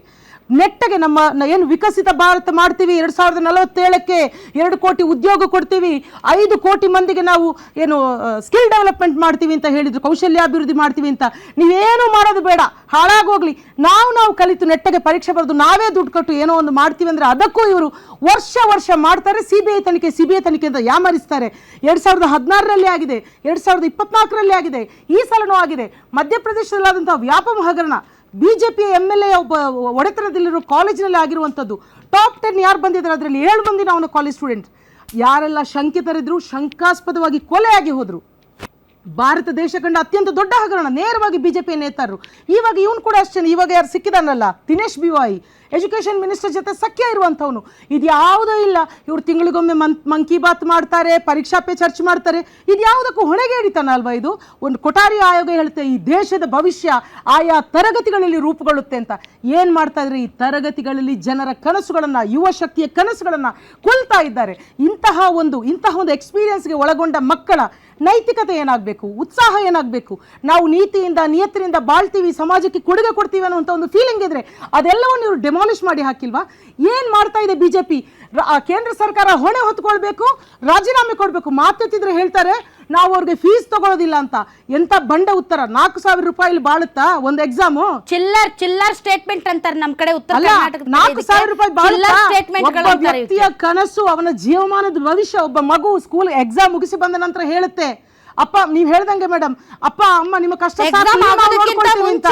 ಎಕ್ಸಾಮ್ ಆಗೋದಕ್ಕಿಂತ ಮುಂಚೆ ಸರ್ ಪ್ರದೀಪ್ ಗೌಡ್ರೆ 2 ಮೆಸೇಜ್ ಬರ್ತಾವಂತೆ. ನೀವು ಇನ್ನೂ ಎಲ್ಲಿದ್ದೀರಿ, ನಾವು ಇನ್ನೂ 10 ಹೆಜ್ಜೆ ಮುಂದಿದ್ದೀವಿ ಅಂತ, ಈಸಿ ಅಂತ ತಿಳ್ಕೊಬೇಡ್ರಿ ನೀಟು ಅಂತ ಮೆಸೇಜ್ ಮಾಡ್ತೈತಂತೆ NTA. ಟ್ವೀಟ್ 10 ಹೆಜ್ಜೆ ಮುಂದದಾರಂತ ಇವರು. 10 ಹೆಜ್ಜೆ ಏನಕ್ಕೆ ಮುಂದಿದ್ದಾರೆ ಹೇಳ್ರಿ? ಹೇಸಿಗೆ ಎಲ್ಲಿ ಸಿಗ್ತೈತಿ ಬಾಚ್ಕೊಂಡು ತಿನ್ನಾಕ? 10 ಹೆಜ್ಜೆ ಮುಂದೆ. Sir accountability 1, 2 punishment. ಇಲ್ಲಿ ಅಕೌಂಟಬಿಲಿಟಿನೂ ಇಲ್ಲ, ಪನಿಷ್ಮೆಂಟೂ ಇಲ್ಲ, ಮತ್ತು ಸಿಸ್ಟಮ್ಯಾಟಿಕ್ ಚೇಂಜಸ್ಸೂ ಇಲ್ಲ. ಅಂದರೆ ಇದನ್ನು ತಲೆ ಕೆಡಿಸ್ಕೊಳ್ದೇ ಇರೋಷ್ಟು ಇದು ಇಂಪಾರ್ಟೆಂಟ್ ಅಲ್ವಾ ಸರ್ ಇದು? ಮೇಡಮ್, ಪ್ರಪಂಚದ 2 ಸಂಸ್ಥೆಗಳು, ಒಂದು ಚೀನಾದ ಗಾವೋಕೋ ಕರೆಕ್ಟ್ ಮತ್ತು ಭಾರತದ ನೀಟ್, 2 ಪರೀಕ್ಷಾ ಕೇಂದ್ರಗಳು ಪ್ರಪಂಚದಲ್ಲಿ ಹೆಸರು ಮಾಡಿರ್ತಕ್ಕಂಥವು. ಅಂಥ 2 ಪ್ರತಿಷ್ಠಿತ ಸಂಸ್ಥೆಗಳು ನಮ್ಮ ದೇಶದಲ್ಲೇ ಇದ್ದು ಈ ಒಂದು ದುರ್ಘಟನೆ ಏನು ನಡೆದಿದೆ ಇದನ್ನು ಯಾರೂ ಕೂಡ ಸಹಿಸ್ಲಿಕ್ಕೆ ಸಾಧ್ಯನೇ ಇಲ್ಲ. ನಾವೊಂದು ಪಕ್ಷವಾಗಿ ಇವತ್ತೇನು ನೊಂದಂಥ ಮಕ್ಕಳಿದ್ದಾರೆ, ಪೋಷಕರಿದ್ದಾರೆ, ಅವ್ರ ಪರವಾಗಿದ್ದೀವಿ. ಈ ಅಕ್ರಮವನ್ನು ಏನು ಈ ಭ್ರಷ್ಟಾಚಾರ ಮಾಡಿದ್ದಾರೆ ಇದರ ವಿರುದ್ಧ ಇದ್ದೀವಿ. ನಾವು ಇದರ ವಿರುದ್ಧ ಹೋರಾಟವನ್ನು ಮಾಡ್ತೀವಿ. ಯಾಕೆ ಅಂತಂದರೆ ಮಕ್ಕಳ ಪರವಾಗಿ ಇರಬೇಕಾದಂಥ ನಮ್ಮ ಕೆಲಸ. ಯಾಕೆಂದರೆ ಇವತ್ತು ಪೋಷಕರು ಇವತ್ತು ಸಾವಿರಾರು ರೂಪಾಯಿ ದುಡ್ಡು ಚೆಲ್ಲಿ, ಲಕ್ಷಾಂತರ ರೂಪಾಯಿ ದುಡ್ಡು ಖರ್ಚು ಮಾಡಿ ಮಕ್ಕಳನ್ನು ಹಾಸ್ಟೆಲ್ಗಳಲ್ಲಿ, ಕೋಚಿಂಗ್ ಸೆಂಟರ್ಗಳಲ್ಲಿ ವಿದ್ಯಾಭ್ಯಾಸ ಮಾಡಿಸಿ ಎಕ್ಸಾಮ್ಸ್ ಬರೆಸಿರ್ತಾರೆ. ಅಂಥ ಮಕ್ಕಳುಗಳಿಗೆ ಇವತ್ತು ತೊಂದರೆ ಆಗಿದೆ. ಇದನ್ನು ಯಾರೂ ಕೂಡ ಸಹಿಸ್ಕೊಳ್ಳಿಕ್ಕೆ ಸಾಧ್ಯ ಇಲ್ಲ. ಆದರೆ ಅದರ ಮುಂದುವರಿದ ಭಾಗವಾಗಿ ಇವತ್ತು ಕೋಚಿಂಗ್ ಎಷ್ಟು ಗೊತ್ತಾ ನಿಮ್ಗೆ? ಒಂದು ಕೋಚಿಂಗ್ ಕ್ಲಾಸ್ ಎಷ್ಟು ಮೇಡಮ್? ಒಂದು ಕೋಚಿಂಗ್ 15 ಲಕ್ಷ 20 ಲಕ್ಷ ಜಾಸ್ತಿ ಇರುತ್ತೆ ಮೇಡಮ್. ಮೇಡಮ್ ಸರ್, ಇಂಥ ಕೋಚಿಂಗ್ ಸೆಂಟರ್ಗಳಿಂದನೇ ಇವತ್ತಿನ ಈ ಭ್ರಷ್ಟಾಚಾರ ಆಗಿರ್ತಕ್ಕಂಥದ್ದು. ಕೋಚಿಂಗ್ ಕ್ಲಾಸ್ ಎಸ್, ಈ ಅನಾಹುತ ನಡೆದಿದ್ರೆ, ಈ ಅಕ್ರಮಗಳು ನಡೆದಿದ್ರೆ, ಈ ಭ್ರಷ್ಟಾಚಾರ ನಡೆದಿದ್ರೆ, ಈ ಕೋಚಿಂಗ್ ಸೆಂಟರ್ಗಳ ಏನು ದುಡ್ಡಿನ ಹಾಪ ಇತ್ತು,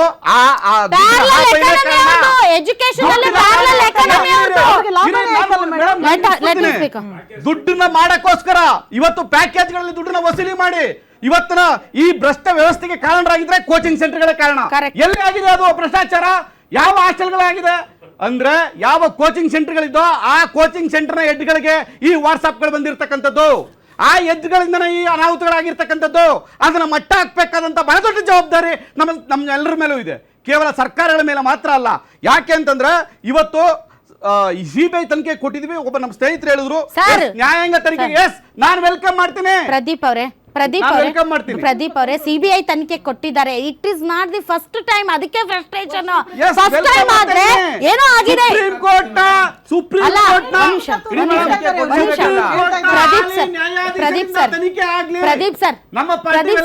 ಪ್ರದೀಪ್ ಸರ್, ನಾವು ನೀವು ಹೋಗ್ಬಿಟ್ಟು ಅಲ್ಲಿ ಪಾಟ್ನಾದಲ್ಲಿ, ಆ ಕೋಟಾದಲ್ಲಿ, ಅಥವಾ ರಾಜಸ್ಥಾನದ ಸಿಕಾರ್ನಲ್ಲಿ ಹೋಗಿ ನಾವೆಲ್ಲರೂ ಹೋಗಿ ದುರ್ಬೀನ್ ಇಟ್ಕೊಂಡು ಎಲ್ಲಾಯ್ತು ಅಂತಲ್ಲ. ಸಿಬಿಐನೇ ಇದು ಫಸ್ಟ್ ಟೈಮ್ ಆದ್ರೆ ಯಾರು ಬರ್ತಾರೆ ನೋಡೋಣ, ಇದ್ರ ಹಿಂದೆ ಯಾವ ಜಾಲ ಇದೆ ನೋಡೋಣ, ಇದರಲ್ಲಿ ಈ ಥರದ ಕೋಚಿಂಗ್ ಮಾಫಿಯಾ ಎಷ್ಟಿದೆ ನೋಡೋಣ ಅಂತ ವೇಟ್ ಮಾಡ್ಬೋದಾಗಿತ್ತು. ಸರ್, ಇದು ಪದೇ ಆಗ್ತಾ ಇದೆ. Every year you take any exams. ನೀವು ರೈಲ್ವೆ ಎಕ್ಸಾಮ್ಸ್ ತಗೊಳ್ಳಿ, ನೀವು ಯಾವುದೇ ಎಕ್ಸಾಮ್, ನೀಟ್ ತಗೊಳ್ಳಿ, ಇಲ್ಲ ಯಾವ್ದಾದ್ರು ಒಂದ್ ನಿಮಿಷ ತಗೊಳ್ಳಿ. ಸಾಲಗಳನ್ನ ಪ್ರಾರಂಭ ಅದನ್ನು ಮಾತಾಡೋಣ. ಮಾಡೋದಲ್ಲ.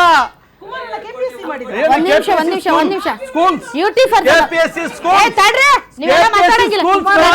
ವಿಷಯಾಂತರ ಮಾಡೋದು ಬೇಡ. ಚೆನ್ನಾಗಿ ಮಾತಾಡ್ತಾ ಇದ್ರೆ ಒಂದ್ ನಿಮಿಷ ವಿಷಯಾಂತರ ಬೇಡ. ನಾವು KPS ಇದು ನೋಡಿದೀವಿ, ಅದಲ್ಲ. ಈಗ ನನ್ನ ಪಾಯಿಂಟ್ ಏನು ಗೊತ್ತಾ ಸರ್, ಪದೇ ಆಗ್ತಾ ಇದೆ. ಒಂದ್ಸಲ ಆದರೆ ಏನೋ ಆಗ್ಬಿಟ್ಟಿದೆ, ಇದನ್ನು ಮಟ್ಟ ಹಾಕಬೇಕು ಅನ್ನೋಂಥದ್ದು ಬರುತ್ತೆ. ಪದೇ ಆಗ್ತಾ ಇದ್ರೂ ಕೂಡ ಆ ವ್ಯವಸ್ಥೆಯನ್ನು ಸರಿಪಡಿಸದೆ ಆ ನಿರ್ಲಕ್ಷ್ಯ ತೋರುವುದು, ಈ ಥರ ಅವ್ಯವಹಾರಗಳನ್ನು ಮಾಡಿರೋರನ್ನ ಈ ಡಿಪಾರ್ಟ್ಮೆಂಟಿಂದ ತೆಗೆದು ಇನ್ನೊಂದು ಡಿಪಾರ್ಟ್ಮೆಂಟ್ಗೆ ಹಾಕೋದು ಸರ್, ಇವೆಲ್ಲ ಏನು ಸರ್? ಅಂದರೆ ಇದರ ಜಾಲ ತುಂಬ ದೊಡ್ಡದಿದೆ. ಇದನ್ನು ಬಗೀತಾ ಹೋದರೆ ಇದು ಭಾಳ ಜನರ ಬುಡಕ್ಕೆ ಬರುತ್ತೆ ಅನ್ನೋ ಒಂದೇ ಕಾರಣಕ್ಕೆ ಸರ್ ಈ ತನಿಖೆಯಲ್ಲಿ ಏನಾಯ್ತು ಎತ್ತಾಯ್ತು ಅಂತ ಪದೇ ಪದೇ CBIನ ಬರ್ತಾರೆ, ಅದರ ರಿಪೋರ್ಟ್ನ ಸರ್ಕಾರಕ್ಕೆ ಕೊಡ್ತಾರೆ, ಅಲ್ಲಿಗೆ ಮುಗೀತು. ಅಲ್ಲಿ ಯಾವ ನ್ಯಾಯನೂ ಇಲ್ಲ, ಅಲ್ಲಿ ಯಾವ ವ್ಯವಸ್ಥೆಯ ಬದಲಾವಣೆನೂ ಇಲ್ಲ. ನಾನು ಕಾಂತ್ ಕುಮಾರ್ ಅವರು ಏನು ಕೋರ್ಟ್ ಮಾಡಿದ್ರು, ಸುಪ್ರೀಂ ಕೋರ್ಟ್ನ ನ್ಯಾಯಾಧೀಶರನ್ನ ನ್ಯಾಯಾಂಗ ತನಿಖೆ ಆಗಬೇಕು ಅಂತ ಅದನ್ನ ಹಾರ್ಟ್ಲಿ ವೆಲ್ಕಮ್ ಮಾಡ್ತಾ, ನಾಳೆ ಏನು ಹೇಳ್ತಕ್ಕಂಥದ್ದು ಏನಪ್ಪ ಅಂದರೆ ಈ ದೇಶದ ಅತ್ಯಂತ highest forum of the enquiry ಯಾವ್ದಾರಪ್ಪ ಆಫೀಸ್ ಅಂದ್ರೆ ಅದು CBI, ಅದಕ್ಕೆ ಕೊಟ್ಟಿದ್ದೀವಿ. ಎಸ್ ಅದಾಗಬಾರ್ದು, ಎಸ್ ನ್ಯಾಯಾಂಗ ತನಿಖೆ ಆಗ್ಬೇಕು, ಖಂಡಿತ ಏನೂ ಆಗಿಲ್ಲ. CBI ತನಿಖೆ ಆಗಿದೆ ಆದ್ರೆ ಏನೂ ಆಗಿಲ್ಲ. ಪ್ರದೀಪ್ CBI ಆಯ್ತಾಯ್ತು ಅದೆಲ್ಲ ಅವ್ರ ಆಫೀಸಲ್ಲೇ ಮಕ್ಕಳ ವಿಚಾರದಲ್ಲಿ ರಾಜಕೀಯ ಬೇಡ. ಮಕ್ಕಳ ವಿಚಾರದಲ್ಲಿ ರಾಜಕೀಯ ಬೇಡ. ಪ್ರದೀಪ್ ಅವರೇ, ನನ್ನ ಪಾಯಿಂಟ್ ನಿಮ್ಗೆ ಅರ್ಥ ಆಗ್ತಿದ್ಯಾ? ನಾನು ಏನ್ ಹೇಳ್ತಿದ್ದೀನಿ ನಿಮ್ಗೆ ಅರ್ಥ ಆಗ್ತಾ ಇದೆ? ನಾನು ಹೇಳ್ತಿರೋದು CBI ಬಗ್ಗೆ ತಕರಾರಿಲ್ಲ ಕೊಟ್ಟಿರೋದು. ನೀವು ಹೇಳಿದ ಹಾಗೆ ಅತ್ಯುನ್ನತವಾದಂತ ತನಿಖಾ ಸಂಸ್ಥೆ ಆದರೆ ಈ ಹಿಂದೆ 2024ರಲ್ಲಿ ಒಂದ್ ನಿಮಿಷ ಕೇಳಿಸ್ಕೊಳ್ರಿ, ಇದೇ CBI ತನಿಖೆ ಮಾಡಿತ್ತು. ಎಲ್ಲಿದೆ ರಿಪೋರ್ಟ್? ಒಂದ್ ನಿಮಿಷ, ರಿಪೋರ್ಟ್ ಎಷ್ಟು ಜನ 24 ಗಂಟೆಯಲ್ಲಿ ಬಂದು ಅವ್ರು ಅರೆಸ್ಟ್ ಮಾಡಿ ಹಾಕಿದ್ರೆ ಏನಾಯ್ತು? 3 ವರ್ಷ ಸಿದ್ದರಾಮಯ್ಯ ಸರ್ಕಾರ ಬಂದು ಏನಾಯ್ತು? ಅದಕ್ಕೆ ಅದು ಉತ್ತರ. ತನಿಖಾ ಸಂಸ್ಥೆಗಳ ಮೇಲೆ ಒಂದ್ ನಿಮಿಷ ಹೇಳಿ ಮೇಡಮ್. ನೀವು ಮಾತಾಡೋ ಬರದಲ್ಲಿ ಎಷ್ಟು ತಪ್ಪು ಮಾಡ್ತಿದ್ದೀರಿ ಅಂತ ನಿಮ್ಗೆ ಅರ್ಥ ಆಗ್ತಾ ಇಲ್ಲ. ಪ್ರದೀಪ್ ಒಂದ್ ನಿಮಿಷ, PSI ಹಗರಣದ ತನಿಖೆಯಲ್ಲಿ ನೇತಾಕ್ತಿವಿ ಅಂತಂದ್ರು ಇನ್ನೂ ಆಗಿಲ್ಲ. ಕರೆಕ್ಟ್ ಐಡು ಆಗ್ರಿ, ಏನು ಆಗಿಲ್ಲ. ಅಲ್ಲ, ಆಯ್ತು, ಕರೆಕ್ಟ್, ಒಂದು ಸಿಂಗಲ್ ಹೆಜ್ಜೆ ಮುಂದಕ್ಕೆ ಆಯ್ತು. ತಪ್ಪು ನಾನು ಅದರಲ್ಲಿ ಅಡ್ವೊಕೇಟ್ ಇದ್ದೀನಿ. ತಪ್ಪು ಇಲ್ಲಿ ನೀಟಲ್ಲಿ ಇದು 2026 ನಾವು ಮಾತಾಡ್ತಿಲ್ಲ. 2026 ಫ್ರೆಶ್ ಎನ್ಕ್ವೈರಿ ಇದು. 2024ರಲ್ಲೂ ಇದೇ CBI ತನಿಖೆ ಮಾಡಿದೆ. ಒಂದ್ ನಿಮಿಷ ಕೋರ್ಟಲ್ಲಿದೆ ಅಲ್ಲ, CBI ತನ್ನ ಕೇಳಿ ಎನ್ಕ್ವೈರಿ ಮಾಡಿ ಚಾರ್ಜ್ ಶೀಟ್ ಹಾಕಿದೆ, ಕೋರ್ಟ್ ಅಲ್ಲಿ ಇದೆ, ಕೋರ್ಟ್ ವರ್ಡಿಂಗ್ ಕೊಡಬೇಕು. ಕೇಳಿಸ್ಕೊಳ್ಳಿ ಒಂದ್ ನಿಮಿಷ ಸರ್. ಅದರಲ್ಲಿ ಏನು ಯಾರು ಇದ್ದಾರೆ, ಅದರ ಮೂಲ ಎಲ್ಲಿದೆ, ಎಷ್ಟರ ಮಟ್ಟಿಗೆ ಈ ಜಾಲ ವ್ಯಾಪಿಸಿದೆ ಅನ್ನೋದ್ರ ಬಗ್ಗೆ ಯಾವ ಕ್ಲಾರಿಟಿನೂ ಇಲ್ಲ. ಒಂದ್ ನಿಮಿಷ ತಡ್ಕೊಳ್ಳಿ. ಆಯ್ತು, ಅದಾದ ಮೇಲೆ ಯಾವ ಆಯಕಟ್ಟಿನ ಜಾಗಗಳಲ್ಲಿ ಯಾರಿಂದ ಆಗಿತ್ತು ಅವ್ರು ಯಾರೂ ಬದಲಾಗಿಲ್ಲ. 2 CBI ತನಿಖೆ ಆದ್ಮೇಲೆ ಏನಾದ್ರೂ ಒಂದು ಆಗಬೇಕಲ್ಲ ಸುಧಾರಣೆ, ಅದು ಕೂಡ ಆಗಿಲ್ಲ. ಇದೆಲ್ಲ ಮಾಡ್ಬೇಕಾಗಿರೋದು ಯಾರು? ಮಾಡ್ಬೇಕಾಗಿದೆ. ನಾನು ನಿಮ್ಮ ಮಾತನ್ನ ಯಾರು ಮಾಡ್ಬೇಕಾಗಿತ್ತು? ಕೇಂದ್ರ ಸರ್ಕಾರನೇ ಮಾಡ್ಬೇಕಾಗಿತ್ತು. ಯಾಕೆ ಅಷ್ಟು ಸೀರಿಯಸ್ ಈ ಜವಾಬ್ದಾರಿಯನ್ನು ಕೂಡ ಕೇಂದ್ರ ಸರ್ಕಾರ ಹೊರಬೇಕು. ಯಾಕೆ ಮಾಡಿಲ್ಲ ಹಂಗಾದ್ರೆ? ನಾವು ಡಿಮ್ಯಾಂಡ್ ಮಾಡ್ತಾ ಇದೀವಲ್ಲ ಮೇಡಮ್. ಯಾಕೆ ಅಂದ್ರೆ ಅವ್ರಿಗೆ ಚುನಾವಣೆಗಳಲ್ಲಿ ಗೆಲ್ಲುವಷ್ಟು ಇರುವಂತ ಆಸಕ್ತಿ, ಚುನಾವಣೆಯಲ್ಲಿ ಗೆದ್ದು ಅಲ್ಲ. ಈಗ ನಾಳೆ ಸರ್, ನಾಳೆ ಇನ್ನೊಂದು ಎಲೆಕ್ಷನ್ ಬರುತ್ತೆ ಸರ್. ಒಂದ್ ನಿಮಿಷ ತಡ್ರಿ, ನಾಳೆ ಇನ್ನೊಂದು ಎಲೆಕ್ಷನ್ ಬರುತ್ತೆ. ಆ ಎಲೆಕ್ಷನ್ ಅಲ್ಲಿ BJP ಡೆಫಿನೆಟ್ಲಿ ಗೆಲ್ಲುತ್ತೆ. ಆವಾಗ ಹೇಳ್ತಾರೆ, ಏನ್ ಹೇಳ್ತಾರೆ ಗೊತ್ತಾ? ನೋಡಿದ್ರಾ, ನೀವೆಲ್ಲ ಬಾಯ್ ಬಡ್ಕೊಂಡ್ರಿ, ನೀಟು ಮೋದಿ ಸರಿ ಇಲ್ಲ, ಧರ್ಮೇಂದ್ರ ಪ್ರಧಾನ್ ಸರಿ ಇಲ್ಲ ಅಂತ ಬಾಯ್ ಬಡ್ಕೊಂಡ್ರಿ. ಇವತ್ತು ಜನ ಏನ್ ಮಾಡಿದ್ದಾರೆ? ಜನ ನಮ್ಗೆ ಓಟ್ ಹಾಕಿದ್ದಾರೆ. ಜನ ಏನ್ ಹೇಳ್ತಿದ್ದಾರೆ? ನೀವು ವ್ಯವಸ್ಥೆ ಸರಿ ಇದೆ ಅಂತ ಹೇಳ್ತಿದ್ದಾರೆ. ಹಾಗಾಗಿ ಇದೆಲ್ಲ ಏನೂ ಅಲ್ಲ. ನೀಟು ಮುಗಿದೋಯ್ತು, ಮಕ್ಕಳ ಭವಿಷ್ಯನೂ, ಯಾಕಂದ್ರೆ ಜನ ಓಟ್ ಹಾಕ್ತಾರಲ್ಲ. ಆದ್ರೆ ಒಂದು ಮಾತು ಮೇಡಮ್, ಇದು ಒಟ್ಟು 551 ನಗರಗಳಲ್ಲಿ ನಡೆದಿದೆ, 14 ದೇಶಗಳಲ್ಲಿ ನಡೆದಿದೆ. ಆದರೆ ಭಾರತವನ್ನು ಹೊರತುಪಡಿಸಿ ಪ್ರಪಂಚದ ಬೇರೆ ಬೇರೆ ದೇಶಗಳಲ್ಲಿ ನಡೀತು 14 ನಗರಗಳಲ್ಲಿ, ಅಲ್ಲೆಲ್ಲೂ ಕೂಡ ಯಾವ ಭ್ರಷ್ಟಾಚಾರವೂ ಆಗಿಲ್ಲ, ಯಾವ ಪ್ರಶ್ನೆ ಪತ್ರಿಕೆ ಲೀಕೂ ಆಗಿಲ್ಲ. ಇಲ್ಲೂ ಮಾತ್ರ ಆಗಿದೆ. ಹೌದು, ಅಂದ್ರೆ ಅವ್ರು ಹೇಳ್ತಾ ಇರೋದು 551 ಎಕ್ಸಾಮ್ ಸೆಂಟರ್ಸ್ಗಳು ಸೇರಿದಂತೆ ಬೇರೆ ಕಡೆ 14 ದೇಶಗಳಲ್ಲೂ ಕೂಡ ಎಕ್ಸಾಮ್ ನಡೆದಿದೆ. ಆ 14 ದೇಶಗಳಲ್ಲಿ ನಡೆದಿಲ್ಲ ಅವ್ಯವಹಾರ, ಆದ್ರೆ ಭಾರತದ ಒಳಗಡೆ ಮಾತ್ರ ನಡೆದಿದೆ ಅಂತ.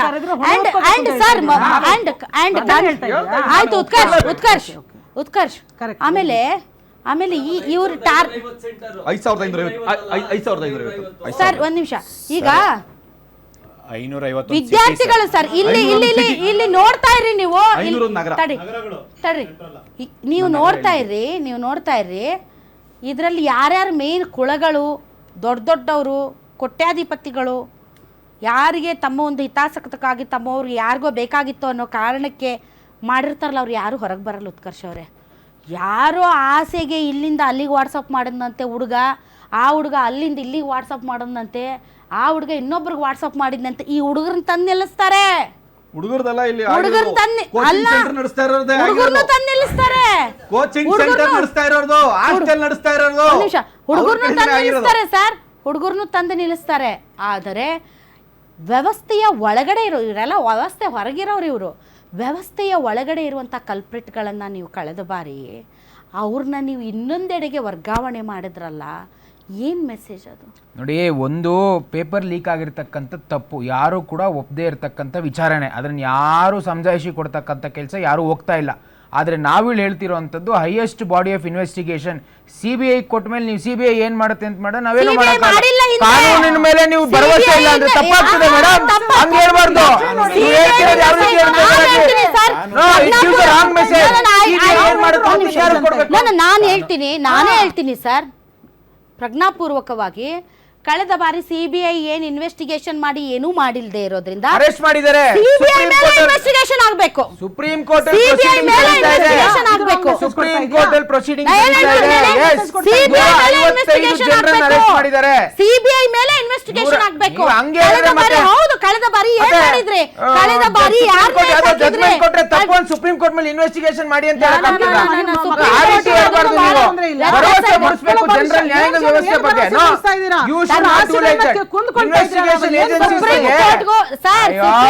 ಲೋಕಾಯುಕ್ತ ಮಾಡ್ತಿದೆ ನೋಡಿ, ಸೈಟ್ ಕದ್ದವ್ರನ್ನ ವಾಪಸ್ ಕೊಟ್ಬಿಟ್ರೆ ಕಳ್ಳ ಅಲ್ವಂತೆ.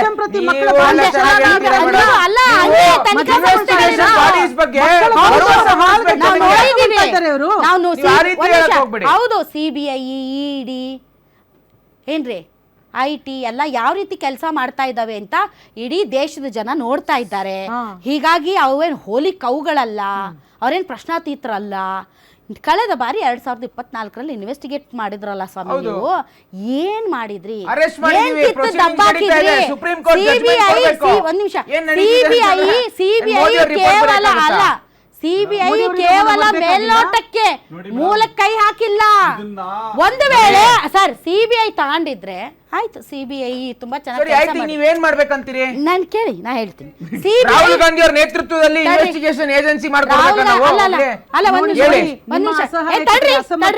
ಒಂದ್ ನಿಮಿಷ, ರಾಹುಲ್ ಗಾಂಧಿ ಮಾತು ಬಂದಿಲ್ಲ ನಿಮ್ ಬಾಯಿಗಿಂದ, ನಿಮ್ ತಿಂದ ನಾನು ಜೀರ್ಣ ಅಲ್ಲ ಹೇಳಬೇಕಲ್ಲ.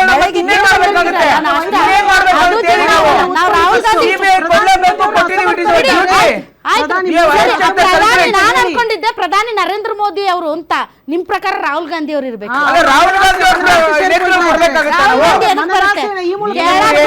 ಹೇಳಕ್ ಬಿಡ್ರಿ. ಕಳೆದ ಬಾರಿ CBI ತನಿಖೆ ಆದ ಮೇಲೂ ಈ ಅವ್ಯವಹಾರದಲ್ಲಿ ಭಾಗಿಯಾದಂತ ಅಧಿಕಾರಿಗಳನ್ನ ನೀವು ಇಲ್ಲಿಂದ ತೆಗೆದು ಅಲ್ಲಿಗೆ ವರ್ಗಾವಣೆ ಮಾಡಿದ್ರೆ ಬಿಟ್ರೆ ಅವ್ರ ವಿರುದ್ಧ ಯಾವ ಕ್ರಮ ಕೈಗೊಂಡಿಲ್ಲ ಅಂದ್ರೆ ಅರ್ಥ CBI ಏನ್ ಮಾಡಿದೆ, ಅದಕ್ಕೆ CBIನೇ ತನಿಖೆಗೆ ಒಳಪಡಿಸಬೇಕು. ಇಲ್ಲಿ ನೀವು ಇವರು ನಮ್ಮ ದಯಾನಂದ್ ಅವ್ರನ್ನ ಯಾಕೆ ವರ್ಗಾವಣೆ ಮಾಡಿದ್ರಿ? ನಿಂಬಾಳ್ಕರ್ ಅವ್ರ ಪತಿಯನ್ನು ಯಾಕೆ ನೀವು ವರ್ಗಾವಣೆ ಮಾಡಿದ್ರು ಸಿದ್ದರಾಮಯ್ಯನವರು?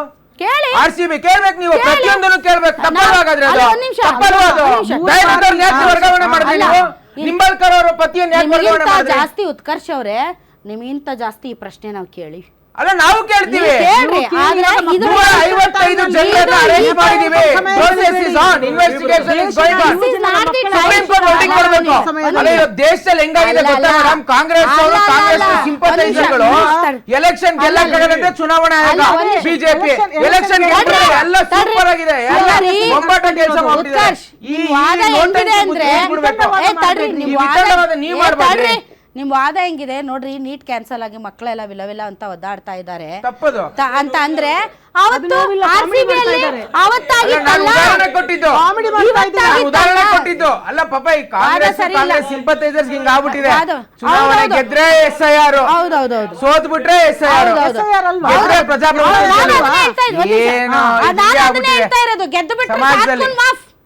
ಗೆದ್ದು ಬಿಟ್ರೆ ನೀಟು ಮಾಫ್, ಎಲ್ಲ ಮಾಫ್.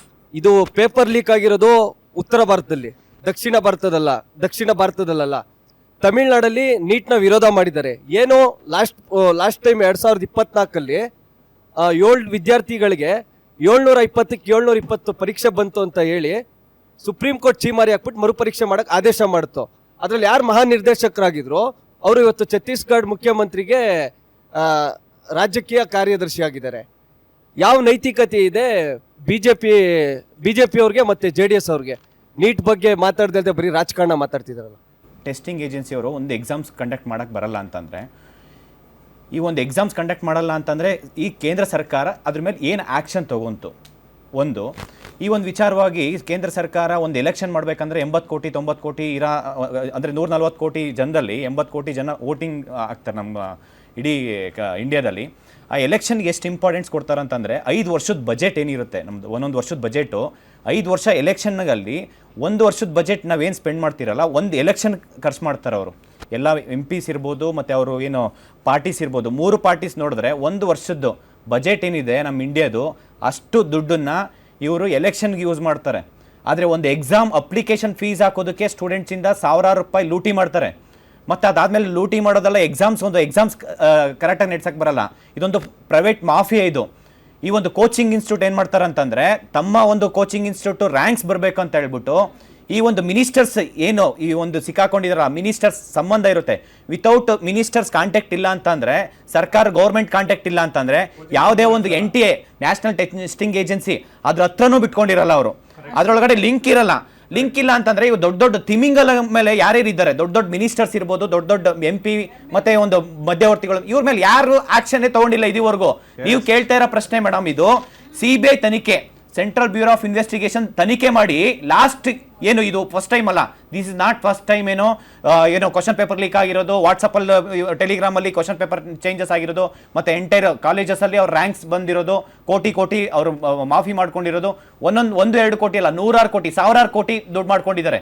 ಒಂದು ಕ್ವಶನ್ ಪೇಪರು, ಒಂದು ಮೆಡಿಕಲ್ ಸೀಟ್, ಪ್ರೈವೇಟ್ ಕಾಲೇಜಲ್ಲಿ ಒಂದು ಮೆಡಿಕಲ್ ಸೀಟ್ ಬೇಕಂತಂದ್ರೆ 5 ಕೋಟಿ ಕೊಟ್ಟರು ಒಂದು ಮೆಡಿಕಲ್ ಸೀಟ್ ಸಿಗಲ್ಲ. ಅಂಥದ್ರಲ್ಲಿ ಇವತ್ತು 50 ಲಕ್ಷಕ್ಕೆ ಒಂದು ಕ್ವಶನ್ ಪೇಪರ್ ತಗೊಂಡು ಅವ್ರು ಅದನ್ನು 5 ಕೋಟಿ 50 ಕೋಟಿ ದುಡ್ಡು ಮಾಡ್ಕೊಂತಾರೆ. ಒಬ್ಬಂಗೆ ಒಂದ್ಸತಿ ಕ್ವಶನ್ ಪೇಪರ್ ಸಿಕ್ತಂತಂದ್ರೆ ಅವನು 10 ಜನಕ್ಕೆ ಮಾಡ್ತಾನೆ. 50 ಲಕ್ಷ ಕೊಟ್ಟಿರೋನು 5 ಲಕ್ಷಕ್ಕೆ 10 ಲಕ್ಷ ಮಾಡ್ಕೊಂಡ್ರೆ ಅವನಿಗೆ ದುಡ್ಡು ವಾಪಸ್ ಬರುತ್ತೆ, ಮತ್ತೆ ಅವನು ಮೆಡಿಕಲ್ ಸೀಟು ತಗೊಂತಾನೆ. ಅವನು ಏನ್ ಮಾಡ್ತಾನೆ, ಮತ್ತೆ ಇನ್ನೊಂದು 10 ಜನಕ್ಕೆ ಮಾಡ್ತಾನೆ. ಕೊನೆಗೆ ಏನಾದ್ರೆ ಅದು 5,000ಕ್ಕೂ ಸಿಗುತ್ತೆ ಕ್ವಶನ್ ಪೇಪರ್. ಈ ಒಂದು NTA ನಡೆಸ್ತಾ ಇರೋಂಥ ಒಂದು ಎಕ್ಸಾಮ್ಸ್ ಅವರು 4 ದಿನ ಮುಂಚೆ ಟ್ವೀಟ್ ಮಾಡ್ತಾರೆ, ಇದು 10th ಎಕ್ಸಾಮ್ಸ್ ಅಲ್ಲ, ಇದು ತುಂಬಾ ಸ್ಟ್ರಿಕ್ಟ್ ಇರುತ್ತೆ, ನಾವು 10 ಫೀಟ್ಸ್ ಅಂದ್ರೆ ಫಾರ್ವರ್ಡ್ ಇದೀವಿ ನಾವು ಎಲ್ಲರಿಗಿಂತ, ನಾವು ತುಂಬಾ ಟ್ರಾನ್ಸ್ಪರೆಂಟ್ ಮಾಡ್ತೀವಿ ಅಂತಂದ್ರೆ ನೆಕ್ಸ್ಟ್ ಮಿನಿಟ್ ವಿತಿನ್ 24 ಅವರ್ಸ್ ಅಲ್ಲಿ, ಅಂದ್ರೆ ಎಕ್ಸಾಮ್ಸ್ ಆಗಿ ವಿತಿನ್ 24 ಅವರ್ಸ್ ಅಲ್ಲಿ ನೀವು ಟ್ವೀಟ್ ಯಾಕೆ ಡಿಲೀಟ್ ಮಾಡಿಸಿದ್ರಿ ಸರ್? ನಾವ್ ಯಾಕೆ ಮಾಡ್ಸೋಣ? NTA ಈಗ ಜವಾಬ್ದಾರಿ ಸರ್, ಒಂದ್ ಹೇಳ್ತೀನಿ ಕೇಳಿ, ನಿಮ್ ಕೈಯಲ್ಲಿ ಈಗ ಕೇಂದ್ರ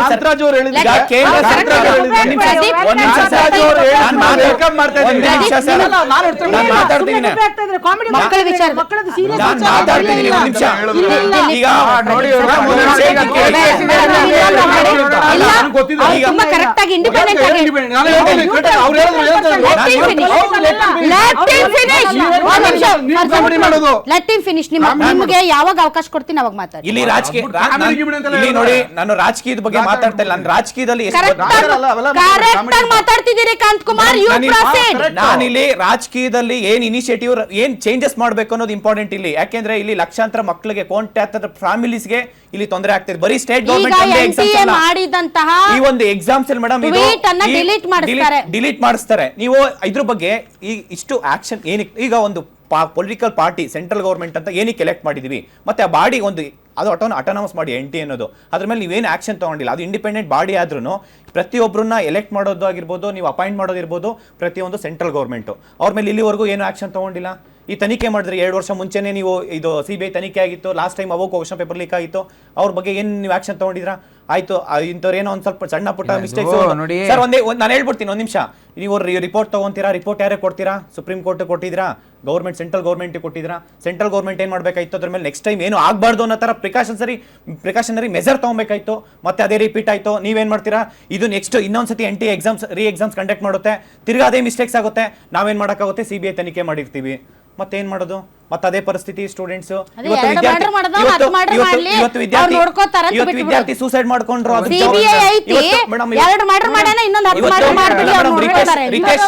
ರಿತೇಶ್ ಮಿಶ್ರಾ ಅಂತ ಸ್ಟೂಡೆಂಟ್ಸ್ 3 ಸತಿ ಎಕ್ಸಾಮ್ಸ್, 3rd ಅಟೆಂಪ್ಟ್ ಇವತ್ತು ಆ ಎಕ್ಸಾಮ್ ಕ್ಲಿಯರ್ ಆಗ್ತೀನಿ ಅಂತ ಅವ್ನು ಕಾನ್ಫಿಡೆನ್ಷಿಯಲ್ ಇದ್ದ.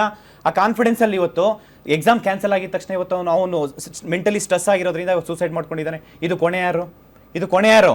ಒಂದು ಜೀವ ಹೋಯ್ತು ಇವತ್ತು. ಇವತ್ತು ಮುಂದಿನ ದಿನ ಅವ್ರ ಭವಿಷ್ಯದಲ್ಲಿ ಫ್ಯೂಚರ್ ಡಾಕ್ಟರ್ ಆಗ್ಬೇಕು ಅಂತಂದ್ರೆ ಇವತ್ತು ಅವರೇ ಪೇಷಂಟ್ ಆಗಿದ್ದಾರೆ ಅಂತ ರೋಗಿಗಳಾಗ್ತಾ ಇದ್ದಾರೆ. ಜವಾಬ್ದಾರಿ ಯಾರು ಇದಕ್ಕೆ? ಇದು ನೀವು ಮತ್ತೆ ಒಂದೇ ಎಕ್ಸಾಮ್ಸ್ ಅಲ್ಲ, ಪ್ರತಿಯೊಂದು ಎಕ್ಸಾಮ್ಸ್ ಅಲ್ಲ. ಇವತ್ತು ಸೌತ್ ಇಂಡಿಯಾದಲ್ಲಿ ಕರ್ನಾಟಕ ಆಗಿರ್ಬೋದು, ತಮಿಳುನಾಡು, ಈ ಒಂದು ಮೆಡಿಕಲ್ ಕಾಲೇಜಸ್ ಅತಿ ಹೆಚ್ಚಿರೋದು ಮತ್ತೆ ಮೆಡಿಕಲ್ ಸೀಟ್ಸ್ ಇರೋದು ನಮ್ಮ ಸೌತ್ ಕರ್ನಾಟಕದಲ್ಲಿ. ಇವತ್ತು ನೀಟ್ ಎಕ್ಸಾಮ್ಸ್ ಅಂತ ಬಂದು ನೀವು ಪ್ರೈವೇಟ್ ಮಾಫಿಯಾ ಮಾಡ್ಕೊಂಡ್ರೆ, ನೀವು ದುಡ್ಡಿಗೆ ನೀವು ಕ್ವಶನ್ ಪೇಪರ್ ಲೀಕ್ ಮಾಡ್ಕೊಂಡು ಪ್ರತಿಯೊಂದು ನಾರ್ತ್ ಇಂಡಿಯಾದವರೇ ಬಂದು ಈ ಒಂದು ಕರ್ನಾಟಕದಲ್ಲಿ 10 ಸೀಟ್ ಇದೆ ಅಂದ್ರೆ 9 ಸೀಟು ಬರೀ ನಾರ್ತ್ ಇಂಡಿಯನ್ಸ್ ಇದೆ, 1 ಸೀಟು ನಮ್ಮ ಕರ್ನಾಟಕದಲ್ಲಿ ಇರೋರಿಗೆ ಸಿಗ್ತಾ ಇಲ್ಲ. ಬರೀ ಒಂದೇ ಎಕ್ಸಾಮ್ಸ್ ಅಲ್ಲ, ಗೌರ್ಮೆಂಟ್ ಎಕ್ಸಾಮ್ಸ್ ಅಲ್ಲೂ ಅಷ್ಟೇ. ಗೌರ್ಮೆಂಟ್ ಎಕ್ಸಾಮ್ಸ್ ಅಲ್ಲೂ ಮೇಡಮ್ ಪ್ರತಿಯೊಂದು ಜಾಬ್ ಓದ್ಲೆ ಒಂದು ಕನ್ನಡ ಇಂಪಾರ್ಟೆನ್ಸ್ ಕೊಡಲ್ಲ. ರೈಲ್ವೆ ಎಕ್ಸಾಮ್ಸ್ ಅಲ್ಲಿ ಒಂದು ಬರೀ ಹಿಂದಿಯಲ್ಲಿ ಇರುತ್ತೆ, ಇಲ್ಲ ಇಂಗ್ಲಿಷ್ ಅಲ್ಲಿ ಇರುತ್ತೆ ಕ್ವಶನ್ ಪೇಪರ್. ಅದ್ರ ಬಗ್ಗೆ ನೀವು ಯಾರಾದ್ರೂ ಮಾತಾಡಿದ್ರಾ? MPC ಇರ್ಬೋದು, ಏನು ಬರೀ ಮಾತಾಡೋದಲ್ಲ, ಏನಾದ್ರೂ ಚೇಂಜಸ್ ಆಗಿದೆಯಾ? ಏನು ಚೇಂಜಸ್ ಆಗಿಲ್ಲ ಮೇಡಮ್. ಇವತ್ತು ಸೆಂಟ್ರಲ್ ಗೌರ್ಮೆಂಟ್ ಅಲ್ಲಿ ಆಗ ಪ್ರತಿಯೊಂದು ಎಕ್ಸಾಮ್ಸ್ ಅಲ್ಲೂ ಇವತ್ತು ಸೆಂಟ್ರಲ್ ಗೌರ್ಮೆಂಟ್ ಅಲ್ಲಿ ಆಗ್ತಾ ಇರೋಂಥ ಪ್ರತಿಯೊಂದು ಎಕ್ಸಾಮ್ಸ್ ಅಲ್ಲೂ ನಿಖಿಲ್ ಕುಮಾರಸ್ವಾಮಿ ಮಾತಾಡಿದ್ದಾರೆ. ನಾನು ಮೇಡಮ್ ಒಂದ್ ಹೇಳ್ತೀನಿ, ನಿಖಿಲ್ ಕುಮಾರಸ್ವಾಮಿ ಮೇಡಮ್ ನಾನು ಹೇಳ್ತೀನಿ, ಎಲ್ಲಿ ಅಲ್ಲ ಮಾತಾಡಿ ಸರ್, ಒಂದ್ ನಿಮಿಷ ಸರ್ ಒಂದ್ ನಿಮಿಷ. ಸೋಮಣ್ಣವ್ರ ನೇತೃತ್ವದಲ್ಲಿ ನೀವು ನೋಡಿ ಸರ್, ಪ್ರಹ್ಲಾದ್ ಜೋಶಿ ಯಾರು ಸರ್? ಮೇಡಮ್ ಒಂದೇ ನಿಮಿಷ Prahlad Joshi cabinet minister sir ಒಂದ್ ಹೇಳ್ತೀನಿ ಕೇಳಿ. ಟಾಪ್ 5 ಅಲ್ಲಿ ಒಬ್ರು, ಟಾಪ್ 5 ಅಲ್ಲಿ ಒಬ್ರು. ಅವ್ರ ಕೈಯಲ್ಲಿ ಆಗ್ತಾ ಇರೋದು ನೀವು ನೋಡಿ ಸರ್, ಬರೀ ನಾನು ಮೇಡಮ್ ಇಲ್ಲಿ ಹೇಳ್ತೀನಿ, ನಾನು ಬರೀ ಮೇಡಮ್ ಇದು ಸೆಂಟ್ರಲ್ ಗೌರ್ಮೆಂಟ್ ಅಲ್ಲ, ಇವು ಇನ್ಕ್ಲೂಡಿಂಗ್ ನಾನು ಸ್ಟೇಟ್ ಗೌರ್ಮೆಂಟ್ ಹೇಳ್ತೀನಿ. ಬರೀ KPSC ಆಗಿರ್ಬೋದು, ಸೆಂಟ್ರಲ್ ಗೌರ್ಮೆಂಟ್ ಆಗಿರುತ್ತೆ. ಸೆಂಟ್ರಲ್ ಗೌರ್ಮೆಂಟ್ ಅಲ್ಲಿ ಇಲ್ಲಿರೋ ಮಿನಿಸ್ಟರ್ಸ್ ಇರ್ಬೋದು, ಯಾರ MLA ಇರ್ಬೋದು, ಅವ್ರೇನ್ ಮಾತಾಡ್ತಾರೆ ಜಸ್ಟ್ ಮಾಧ್ಯಮದ ಮುಖಾಂತರ ಅದು ಪೇಪರ್ ಸ್ಟೇಟ್ಮೆಂಟ್ಸ್ ಅಷ್ಟೇ ಆಗಿರುತ್ತೆ. ಜನಗಳು ನೋಡಿದ್ರೆ ಏನೋ ಕೆಲಸ ಮಾಡ್ತಾ ಇದ್ದಾರೆ ಅಂತ ಹೇಳಿ.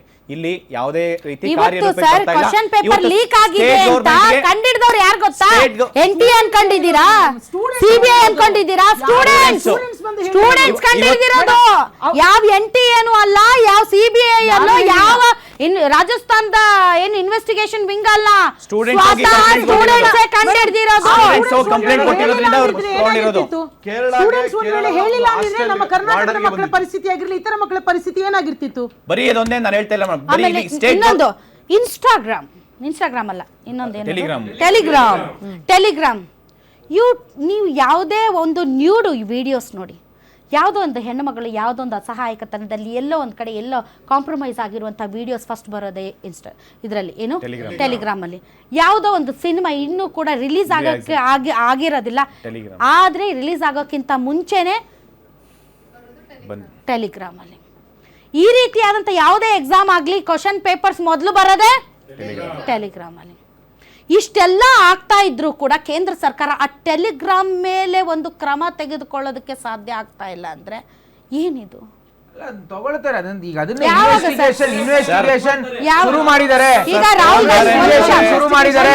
ರಾಹುಲ್ ಗಾಂಧಿ ಅವರ ಅಕೌಂಟ್ ನ ಆಫ್ ಮಾಡ್ಸಕ್ಕಾಗತ್ತೆ, NTA ಈ ಹಿಂದೆ ಮಾಡಿರುವಂತಹ ಏನು ಟ್ವೀಟ್ ಗಳನ್ನ ಡಿಲೀಟ್ ಮಾಡ್ಸಕ್ಕಾಗತ್ತೆ. ಟೆಲಿಗ್ರಾಮ್ ಅಲ್ಲಿ ಪದೇ ಎಷ್ಟು ಹೆಣ್ಮಕ್ಳ ಜೀವನ ಹಾಳಾಗ್ತಾ ಇದೆ, ಎಷ್ಟು ಸಮಾಜಕ್ಕೆ ವಿರುದ್ಧವಾದಂತಹ ಎಗ್ಗೂ ಸಿಗ್ಗಿಲ್ಲದೆ, ಯಾವುದೇ ಕಡಿವಾಣ ಇಲ್ಲದೆ ಟೆಲಿಗ್ರಾಮ್ ಅಲ್ಲಿ ಸಿಕ್ಕಾಪಟ್ಟೆ ಅನ್ವಾಂಟೆಡ್ ಕಂಟೆಂಟ್ ಇದೆ. ಬಟ್ ನಿಮ್ಗೆ ಅದ್ರ ಬಗ್ಗೆ ಯಾವ ಇದಿಲ್ಲ. ಅಲ್ಲ, ಒಂದೇನಂತಂದ್ರೆ ನೋಡಿ, ಇನ್ವೆಸ್ಟಿಗೇಷನ್ ನಡೀತದೆ. ಟೆಲಿಗ್ರಾಮ್ ಅನ್ನು ಕೂಡ ಮಾಡ್ಬೇಕನ್ನೋದು ಖಂಡಿತವಾಗ್ಲೂ ಆಚೆ ಬಂದ್ರೆ ಮಾಡ್ತಾರೆ. ಅದ್ರಲ್ಲಿ ಏನು ಮುಲಾಜೆ ಇಲ್ಲ. 100% ಯಾರು ಕಲ್ಪ್ರಿಟ್ಸ್ ಇದಾರೆ ಅವ್ರನ್ನ ಒದ್ದು ಒಳಗಡೆ ಹಾಕ್ಬೇಕಂತ ನಾವೆಲ್ಲ ಕೂಡ ಆಗ್ರಹ ಮಾಡ್ತೀವಿ. ಅದ್ರಲ್ಲಿ ಖಂಡಿತವಾಗ್ಲೂ ಈ KPSC ಆಯ್ತಲ್ಲ, ಕಾಂಗ್ರೆಸ್ ಸರ್ಕಾರದ ಫೇಲ್ಯೂರ್. ಆ ರೀತಿ ಮೋದಿ ಅವರು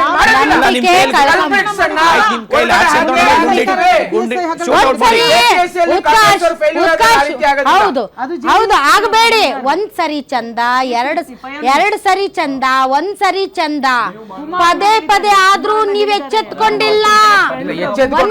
ಸರ್ ಫರ್ಜಾನ್ ಒಂದ್ ನಿಮಿಷ ಫರ್ಜಾನ್. ಲಾಸ್ಟ್ 10 years ಇಂದ ನೂರಾರು ಎಕ್ಸಾಮ್ಗಳನ್ನ ನೀವು ಪೇಪರ್ಸ್ ಎಲ್ಲ ಲೀಕ್ ಆಗಿದೆ. KPSC, UPSC, ನೀಟು ಎಲ್ಲ ಪೇಪರ್ಸ್ ಕೂಡ ಇವತ್ತು ದುಡ್ಡಿದ್ರೆ ಎಲ್ಲಾವುದು ಸಿಗುತ್ತೆ ಅಂತ ಇಡೀ ಪ್ರಪಂಚಕ್ಕೆ ಗೊತ್ತಿದೆ. ಈ ದೇಶಕ್ಕೆ ಗೊತ್ತಿದೆ. ಈ ನಮ್ಮ ದೇಶದಲ್ಲಿ ಈ ಥರ ಆಗ್ತಾ ಇದೆ. ಯಾವುದೇ ಪಾರ್ಟಿ ಆಗಲಿ, A party, B party, C party, ಇವತ್ತು ಎಲ್ಲವುದು ಕೂಡ ಗೆಲ್ಲಿತಾ ಇರೋದು ಗ್ಯಾರಂಟಿಗಳ ಮೇಲೆ. ನಾನು ಒಂದು ಗುಡ್ ಗವರ್ನೆನ್ಸಿಂದ ಗೆಲ್ಲಿತೀನಿ ಅಂತ ಯಾವ ಪಾರ್ಟಿಗೂ ತಾಕತ್ತಿಲ್ಲ. ಇವತ್ತು ಎಲ್ಲ ಪಾರ್ಟಿಗಳು ಏನು ಮಾಡ್ತಾ ಇದೆ, ಬೇಸಿಕಲ್ಲಿ ಏನು ಬೇಕು, ಎಜುಕೇಷನ್ ಬೇಕು. ಎಜುಕೇಷನ್ ಕೊಡ್ತಾ ಇಲ್ಲ. ಫ್ರೀ ಎಜುಕೇಷನ್ ಕೊಡಲಿ. ಆಹಾರ ಕೊಡ್ತಾ ಇದೆ, ನಾನು ಕೊಡ್ತೀನಿ, ಎಲ್ಲ ಪಾರ್ಟೀಸ್ಗಳು ಹೇಳ್ತಾ ಇದೆ ಇವತ್ತು ಆಹಾರ. ಪಾಯಿಂಟ್ ಏನು ಅಂತಂದರೆ, ಇವತ್ತು ಒಂದು ಗುಡ್ ಗವರ್ನೆನ್ಸಿಂದ ಈ ಗುಡ್ ಗವರ್ನೆನ್ಸ್ ಕೊಡೋದ್ರಲ್ಲಿ ಗ್ಯಾರಂಟಿ ಕೊಡ್ತಾ ಇದ್ದೀನಿ. ಅದರಿಂದ ನಾನು ಗೆಲ್ತೀನಿ ಅಂತ ಪಾರ್ಟಿ ಯಾವ ಪಾರ್ಟಿಗೂ ಹೇಳಕ್ಕೂ ಹಾಗಾಗಿ ಆಗ್ತಾ ಗುಡ್ ಇಲ್ಲ. ಗವರ್ನೆನ್ಸ್ ಅವ್ರಿಗೆ ಬೇಕಾಗಿಲ್ಲ, ಯಾಕಂದ್ರೆ ಜನ ಗ್ಯಾರಂಟಿಗಳನ್ನ ನೋಡಿ ಓಟ್ ಹಾಕ್ತಾರೆ. ಇಲ್ಲ, ಹೀಗಾಗಿ ನಾನು ಗುಡ್ ಗವರ್ನೆನ್ಸ್ ಕೊಡಲ್ಲ, ಹೇಗೋ ಗ್ಯಾರಂಟಿಗಳು ಅದನ್ನ ಮ್ಯಾನೇಜ್ ಮಾಡ್ಬಿಡ್ತಾವೆ ಅನ್ನೋಂತ ಅಸಡ್ಡೆ ನಿರ್ಲಕ್ಷ್ಯ ಇದೆಯಾ? ಹೌದು, ನಿರ್ಲಕ್ಷ್ಯ ಇದೆ, ಖಂಡಿತವಾಗಿದೆ. Okay, S. ಇಲ್ಲಿ ಯಾವ ಪಕ್ಷದ ಬಗ್ಗೆನೂ ಮಾತಿಲ್ಲ. ಇಲ್ಲಿ ನಡೀತಿರೋದು ಬರೀ ಸ್ಟೂಡೆಂಟ್ಸ್ ಬಗ್ಗೆ. ನೀಟ್ ಎಕ್ಸಾಮ್ ಯಾವ ಪಕ್ಷದವ್ರಾಗ ಬರ್ದಿದ್ದೀರಾ ಒಂಚೂರು ಹೇಳಿ? ಯಾರು ಬರ್ದಿದ್ದೀರಾ? ಆ ಸಿಸ್ಟಮ್, ಆ ಹಾಸ್ಟೆಲ್, ಆ ಊಟ, ಆ ವ್ಯವಸ್ಥೆ, ಆ ವಾಶ್ರೂಮ್ ಯಾರು ಅನುಭವಿಸಿದೀರಾ 2 ವರ್ಷ? ನಂಗೆ ಮಾತಾಡಿ. ಇಲ್ಲ, ಯಾರು ಮಾತಾಡಿಲ್ಲ ಇಲ್ಲಿ ಆ ವಿಚಾರ. ಬರೀ ರೀನೀಟ್ ಅಲ್ಲ, 2 ವರ್ಷದ ಶ್ರಮ ನಾವು ಪಟ್ಟಿರೋಂಥದ್ದು. ನಿಮ್ಯಾನ್ಸ್ ಅಲ್ಲಿ ಹೋಗಿ ಈ 15 to 17 ಅಥವಾ 18 ಇಯರ್ಸ್ ಈ 3 ವರ್ಷದ ರಿಪೋರ್ಟ್ಸ್ ತಗ್ಸಿ ಎಷ್ಟು ಸ್ಟೂಡೆಂಟ್ಸ್ ಕ್ಯಾಫಿನ್ ಪಿಲ್ಸ್ ತಗೊಂತಿದ್ದಾರೆ, which is very harmful for the body. ಯಾಕೆ ನಿದ್ದೆ ಮಾಡಬಾರ್ದು ಅಂತ ಕ್ಯಾಫಿನ್ ಟ್ಯಾಬ್ಲೆಟ್ಸ್ ತಗೊಂಡು ADHD ಮಕ್ಳಿಗೆ ಹೇಳ್ಬೇಕಂದ್ರೆ ಕಾನ್ಸಂಟ್ರೇಷನ್ ಬರಲ್ಲ ಮೇಡಮ್. ಆ ಡಿಸಾರ್ಡರ್ ಇದ್ರೆ ಫೋಕಸ್ ಮಾಡಕ್ಕಾಗಲ್ಲ, ಮೆಮೊರಿ ಪವರ್ ಶಾರ್ಟ್ ಆಗುತ್ತೆ ಬಿಕಾಸ್ ಆಫ್ ಪ್ರೀ ಟ್ರಾಮಾ. ಅಂತವ್ರು ಕನ್ಸ್ ಕಟ್ಕೊಂಡಿರ್ತಾರೆ, ಅವ್ರು ಹೆಂಗ್ ಓದಬೇಕು? ಹೆಂಗ್ ಬಾಯಿ ಪಾಠ ಹೊಡೆದ್ರು ಬರಲ್ಲ, ತಲೆ ಕೂರಲ್ಲ ಮೇಡಮ್, ಅವ್ರಿಗೆ ಕೂರಲ್ಲ. ಅಂತವ್ರು ಕನ್ಸ್ ಕಟ್ಕೊಂಡವ್ರಿಗೆ ಏನ್ ಕತೆ? ಏನೋ ಕಷ್ಟಪಟ್ಟು ಎಷ್ಟೋ ಮಕ್ಳು ಏನೇನೋ ಕನ್ಸ್ ಕಟ್ಕೊಂಡಿರ್ತಾರೆ. ಇಲ್ಲ ನನ್ ಕ್ಯಾಮ್ರಾಮನ್ ಆಗ್ಬೇಕು, ನನ್ ಫಿಲ್ಮಾಟೋಗ್ರಫಿ, ಇಲ್ಲ ನೀನ್ ಇದನ್ನ ಮಾಡ್ಲೇಬೇಕು ಅಂತ ಪ್ರೆಷರ್ ಮಕ್ಳಿಗೆ ಏನ್ ಮಾಡ್ತೀರಾ? ಪೇರೆಂಟ್ಸ್ ಹೇಳ್ತಾರೆ ಇಲ್ಲ ಇದೊಂದು ಮಾಡ್ಬಿಡು, ನೆಕ್ಸ್ಟ್ ನೋಡೋಣ ಅಂತ. ಇಲ್ಲ, ಎಷ್ಟೊಂದು ಕನ್ಸು ಚುನೂರಾಗಿದೆ. ಅಂತ ಸ್ಟೂಡೆಂಟ್ಸ್ ಬಗ್ಗೆ ಏನ್ ಮಾತಾಡ್ತೀರಾ? ಎಲ್ಲಾ ಪಕ್ಷಗಳಿಗೂ ಇದ್ದೇ ನನ್ ಸವಾಲು. ಏನ್ ಮಾತಾಡ್ತೀರಾ? ಮಾತಾಡಕ್ ಆಗಲ್ಲ. ಆ ಸಿಸ್ಟಮ್ ಅಲ್ಲಿ ಇರ್ಬೇಕು. ಆ ಸಿಸ್ಟಮ್ ಅಲ್ಲಿ ಬದುಕಿಲ್ಲ ಅಂದ್ರೆ ಯಾರಿಗೂ ಮಾತಾಡಕ್ ಬರಲ್ಲ. ಒಂದ್ ಹೇಳ್ತಾ ಇದೀನಿ, ಮಾತಾಡಿ, ಸ್ಟೂಡೆಂಟ್ಸ್ ಬಗ್ಗೆ ಮಾತಾಡಿ. ಪಕ್ಷ ಆಮೇಲೆ ನಿಮ್ ಮುಂದಿನ ಪೀಳಿಗೆನೆ ನಾವು ಎಷ್ಟು ನಾವು ಮನೆಯಲ್ಲಿ ಕಷ್ಟ ಪಡ್ತೀವಿ. ನಮ್ಮ ಅಪ್ಪ ಅಮ್ಮ ಸಾಲ ಮಾಡಿ ಸೋಲ ಮಾಡಿ ಇದ್ ಮಾಡ್ತಾರೆ. ಅದು mental disorder. It's not at all easy, not at all. ಅವ್ರು ನಾರ್ಮಲ್ ಮಕ್ಳಿಗಿಂತ 10 ಪಟ್ಟು ಕಷ್ಟ ಪಡ್ತಾರೆ. ಲೆಕ್ಚರರ್ಸ್ ಹತ್ರ ಏನೇನೋ ಉಗಿಸ್ಕೊಂತಾರೆ. ಎಷ್ಟೊಂದ್ ಮಕ್ಳು ನೀಟ್ ಎಕ್ಸಾಮ್ ಅಂತ ದುಡ್ಡು ಕೊಡ್ತಾರೆ, 4 ಲಕ್ಷ ಕೊಟ್ಟು ಕಲಿತಾರೆ. ಲಾಸ್ಟ್ ರಿಜಿಸ್ಟ್ರೇಷನ್ ಟೈಮ್, ಫೀಸ್ ಕಟ್ಟೋ ಟೈಮಲ್ಲೆಲ್ಲ ಇಲ್ಲ ನೀನು ಅಷ್ಟು ಚೆನ್ನಾಗಿ ಬರೆಯಲ್ಲ, ನಮ್ಮ ರ್ಯಾಂಕ್ ಎಲ್ಲ ಬೀಳುತ್ತೆ, ಬರ್ಸಲ್ಲ, ನೀನು ಬೋರ್ಡ್ಸ್ ಮಾಡ್ಕೋಬಿಡು. ಕೋಚಿಂಗ್ ಸೆಂಟರ್ಗಳು. ನನ್ನ ಸ್ವಂತ ಅಕ್ಕನ ಮಕ್ಕಳು, ತಾಯಿ ಇಲ್ಲ ತಂದೆ ಇಲ್ಲ, ಕಣ್ಣಲ್ಲಿ ನೀರು ಬರುತ್ತೆ. BIA ಕಾಲೇಜಲ್ಲಿ 2 ಲಕ್ಷ ಕೊಟ್ಟು ಓದಿಸ್ತಾ ಇದ್ದೀನಿ. ಯಾಕೋಸ್ಕರ? ಡಾಕ್ಟರ್ ಆಗ್ಲಿ ಅಂತೇಳಿ. ಈ ವ್ಯವಸ್ಥೆಗೆ ಬಂದು ಸಾಯ್ಬೇಕು, ರಾಜಕಾರಣಕ್ಕೆ ಬಂದಿದ್ದಾವೆಲ್ಲ. ಅದಕ್ಕೆ ಧರ್ಮೇಂದ್ರ ಪ್ರಧಾನ್ ನಮ್ಗೆ ಹೇಳ್ತೀನಿ, ನಿಮ್ಗೆ ನಿಜವಾಗ್ಲೂ ಅಭಿಮಾನ ಇದ್ರೆ ಈ ದೇಶದ ಮಕ್ಕಳನ್ನ ಶಿಕ್ಷಣ ವ್ಯವಸ್ಥೆಯಲ್ಲಿ ಕಾಪಾಡಿ. ನನಗೆ ರಾಜಕಾರಣ ಬೇಡ. ಇವೆಲ್ಲ ನೋಡಿದ್ರೆ ನಿಮ್ಮ ಟೀಲ್ ಬಂದು ಕೂತ್ಕೊಂಡು ಮಾತಾಡೋದಕ್ಕೆ ಇದಕ್ಕೆ ಬರ್ಬೇಕಾ? ಈ ದೇಶದಲ್ಲಿ MBBS ಮಾಡೋದು ಬೇಡವಾ? JEE ಮಾಡೋದು ಬೇಡವಾ? ನೀಟಲ್ಲಿ ಪಾಸ್ ಆಗೋದು ಬೇಡವಾ? ಬರೀ ಕೇವಲ ಶ್ರೀಮಂತರ ಮಕ್ಕಳು ಮಾತ್ರ ಇವತ್ತು MBBS ಮಾಡಬೇಕಾ ಈ ದೇಶದ ವ್ಯವಸ್ಥೆಯಲ್ಲಿ? ಅದಕ್ಕೋಸ್ಕರ ಹೇಳ್ತೀನಿ, ನಮ್ಗೆ ಇವ್ಯಾವು ಬೇಡ.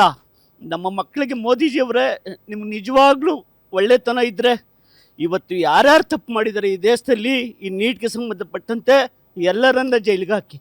ನಾನು JDS ವಕ್ತಾರ ಆಗಿರ್ಬೋದು ಅಥವಾ ಅಭಿಮಾನಿ ಆಗಿರ್ಬೋದು, ಎಲ್ಲವೂ ಆಗಿರ್ಬೋದು. ಕುಮಾರಣ್ಣ ಇದನ್ನು ಆಧಾರವಾಗಿ ಇಟ್ಕೊಂಡೆ ಈ ನಾಡಿನ ಮಕ್ಕಳು ಚೆನ್ನಾಗಿರ್ಬೇಕು ಅಂಥೇಳಿ ಉನ್ನತ ಶಾಲೆಗಳನ್ನು ಮಾಡ್ತೀನಿ, ನನ್ನನ್ನು ಗೆಲ್ಲಿಸಿ ಅಂದರು. ಸರ್ಕಾರಿ ಶಾಲೆಗಳಲ್ಲಿ ಹೈಟೆಕ್ ಎಜುಕೇಷನನ್ನು ಕೊಡಿಸ್ಬೇಕು ಅಂತ ಹೇಳಿದ್ರು. ಆ ಒಂದು ಮಾತನ್ನು ನಂಬಿ ನಾನು JDS ಪಕ್ಷಕ್ಕೆ ಬಂದೆ. ಇದನ್ನ ಈ ದೇಶದ ಶಿಕ್ಷಣ ವ್ಯವಸ್ಥೆ. ಈ ಶಿಕ್ಷಣ ವ್ಯವಸ್ಥೆಯಲ್ಲಿ ನಾವೆಲ್ಲ ಬೆಳಿಬೇಕಾ? 23 ಲಕ್ಷ ಮಕ್ಕಳಲ್ಲಿ ಕೇವಲ ನೀವು ಕೊಡೋದು ಎಷ್ಟು ಜನಕ್ಕೆ? 1 ಲಕ್ಷ ಮಕ್ಕಳಿಗೆ ನೀವು MBBS ಮಾಡೋದಕ್ಕೆ ಅವಕಾಶ ಕೊಡ್ತೀರಾ? ಕರ್ನಾಟಕದಲ್ಲಿ ಯಾಕೆ ನೀವು ಸೆಟ್ಟನ್ನು ತೆಗೆದಾಕೋದ್ರಿ? ಸೀಟ್ ಈಗ ಇಲ್ಲೇ ಪಕ್ಕದಲ್ಲೇ ಇದೆ, 18ನೇ ಕ್ಲಾಸಲ್ಲಿ. ನಮ್ಮ ಮಕ್ಕಳು ಇಲ್ಲಿ ಕನ್ನಡಿಗರ ಮಕ್ಕಳು ಎಷ್ಟು ಜನ ಇವತ್ತು MBBS ಮಾಡ್ಬೋದಾಗಿತ್ತು? ನೀಟ್ ಬೇಕಾಗಿತ್ತ ಈ ದೇಶಕ್ಕೆ ಅನ್ನೋದು ಒಂದು ನಮ್ಮನ್ನೇ ನಾವೇ ಪ್ರಶ್ನೆ ಮಾಡ್ಕೋಬೇಕಾಗುತ್ತೆ. ಅದಕ್ಕೋಸ್ಕರ ನಿಮ್ಗೆ ಕೈ ಮುಗಿದು ಹೇಳ್ತೀನಿ, ಮೋದಿಜಿ, ಧರ್ಮೇಂದ್ರ ಪ್ರಧಾನ್ಜಿ, ನಿಮ್ಮನ್ನು 3 ಸರಿ ಭೇಟಿ ಮಾಡಿದ್ದೀನಿ ದೆಹಲಿಯಲ್ಲಿ. ಧರ್ಮೇಂದ್ರ ಪ್ರಧಾನ್ಜಿ ಅವರನ್ನು ಅನೇಕ ಬದಲಾವಣೆಗಳನ್ನು ಮಾಡಿದರೆ ಇಲ್ಲ ಅಂತ ನಾನು ಹೇಳೋದಿಲ್ಲ. ಆದರೆ ಇಂಥವ್ರನ್ನ ಯಾಕೆ ಇನ್ನೂ ಜೀವಂತವಾಗಿ ಇಟ್ಕೊಂಡಿದ್ದೀರಾ? ಅಂಥವ್ರನ್ನ ಯಾಕೆ ಮಹಾನಿರ್ದೇಶಕರನ್ನಾಗಿ ಮಾಡ್ತೀರಾ? ಇವೆಲ್ಲವನ್ನ ರಾಧಕ್ಕ ಪಂಚಾಯಿತಿ ಇವತ್ತು ಇಡೀ ನಾಡಿಗೆ, ಇಡೀ ದೇಶಕ್ಕೆ ನೀಟ್ ಪರೀಕ್ಷೆಯ ಒಂದು ಉನ್ನತವಾದಂತಹ ಮಕ್ಕಳ ಭವಿಷ್ಯಕ್ಕೆ ಒಂದು ಆಧಾರವಾಗಿರಲಿ ಅಂತೇಳಿ ನಾನು ಹಾರೈಸ್ತೀನಿ. ಮೇಡಮ್, ನಾನೊಬ್ಬ ವಿದ್ಯಾರ್ಥಿಯಾಗಿ ನಮಗೆ NET ಆಗಿರ್ಬೋದು, ಯಾವುದೇ ಸರ್ಕಾರಿ ಪರೀಕ್ಷೆಗಳಲ್ಲಿ ನಮಗೆ ನಂಬಿಕೆ ಅನ್ನೋದೇ ಹೊರಟೋಗ್ಬಿಟ್ಟಿದೆ ಮೇಡಮ್. ನಮ್ಗೆ ಯಾವುದೇ ರೀತಿ ನಾನು ನಂಬಿಕೆ ನಿಂತ್ಕೊಂಡು ನಾನು ಬರೆದ್ರೆ ನಾನು ಪಾಸ್ ಆಗ್ತೀನೋ ಇಲ್ಲ ಫೈಲ್ ಆಗ್ತೀನೋ, ನಾನು ನಿದ್ದೆಗಿಟ್ಟು ಓದಬೇಕಾ ಅನ್ನೋದು ನನಗೆ ಪ್ರಶ್ನೆ ಹುಟ್ಬಿಟ್ಟಿದೆ ಮೇಡಮ್. ಒಂದು ಮಗು ನೀಟ್ ಎಕ್ಸಾಮ್ಗೆ ಪ್ರಿಪೇರ್ ಆಗಬೇಕಂದ್ರೆ 2 ವರ್ಷ ಜೈಲು ವಾಸ ಅನುಭವಿಸಿದಂಗೆ ಅನುಭವಿಸ್ತಾರೆ. 600 ದಿನಗಳು, ದಿನಕ್ಕೆ 10 ಅವರ್ ಓದಿದ್ರೆ 600 ದಿನಗಳು 10 ಇಂಟು 600 ಹಾಕಿದ್ರೆ 6,000 ಅವರ್ಗಳು ಆ ಮಗು ಜೈಲುವಾಸ ಅನುಭವಿಸುತ್ತೆ. ಊಟ ಮಾಡಲ್ಲ, ನೀರು ಮಾಡಲ್ಲ, ನಿದ್ದೆ ಮಾಡಲ್ಲ, ಪ್ರತಿ ಕ್ಷಣ ಓದು ಓದು ಓದು ಓದು ಅಂತೇಳಿ ಆ ಮಗು ಜೀವ ಹಿಂಡಿ ಓದುತ್ತೆ. ಹೋದಾಗ ಇಂಥ ಒಂದು ನ್ಯಾಟ್ ಅನ್ನೋ ಒಂದು ಸಂಸ್ಥೆ, ದರಿದ್ರ ಸಂಸ್ಥೆ, ಈ ಸಂಸ್ಥೆಯಲ್ಲಾಗಿರೋಂಥ ಘೋರ ಅನ್ಯಾಯಕ್ಕೆ ಕೂಡಲೇ ಅವ್ರನ್ನ ಇವ್ರು ಏನ್ ಮಾಡ್ತಾರೆ, ಇದ್ರಲ್ಲಿ ಇರೋ ಕಿಂಗ್ ಪಿನ್ಗಳನ್ನ ಬಿಟ್ಬಿಡ್ತಾರೆ. ಬರೀ ಬುಡದಲ್ಲಿರೋನ ಬಿಟ್ಬಿಟ್ಟು ಬರೀ ಹೂವನ ಗಿಡನ ಕಾಯಿನ ಕೊಂಬೆನ್ ಕಿತ್ತಾಕ್ತಾರೆ. ಈ ಸರ್ಕಾರ, ಕೇಂದ್ರ ಸರ್ಕಾರ ಖಂಡಿಸ್ಬಿಟ್ಟು ಕೂಡಲೇ ನ್ಯಾಟ್ ಚೇರ್ಮನ್ ಇದ್ರೆ ಅವರ ರಾಜೀನಾಮೆ ಕೊಡಬೇಕು. ಮತ್ತೆ ಈ ವಿಚಾರದಲ್ಲಿ ಏನು ಬುಡ ಸಮಿತಿ ಆಳವಾಗಿ ಹೋಗಿದೆ ಅವನ್ನ ಹಿಡಿದು ಜೈಲ್ಗೆ ಹಾಕ್ಬೇಕು. ಜೈಲ್ ಹಾಕೋದು ಬೇಡ, ನಮ್ಗೆ ನೇಣ್ಗಂಗೆ ಹಾಕ್ಬೇಕು. ಇದು ಪರಿಹಾರ, ಶಾಶ್ವತ ಪರಿಹಾರ ಬೇಕು ಈ ದೇಶದಲ್ಲಿ. ದುರಂಧರ್ 2 ಫಿಲಮ್ ಅಲ್ಲಿ ಯಾವುದೋ ನೋಟ್ ಬ್ಯಾನ್ ಅನ್ನ ತೋರಿಸ್ತಾರೆ.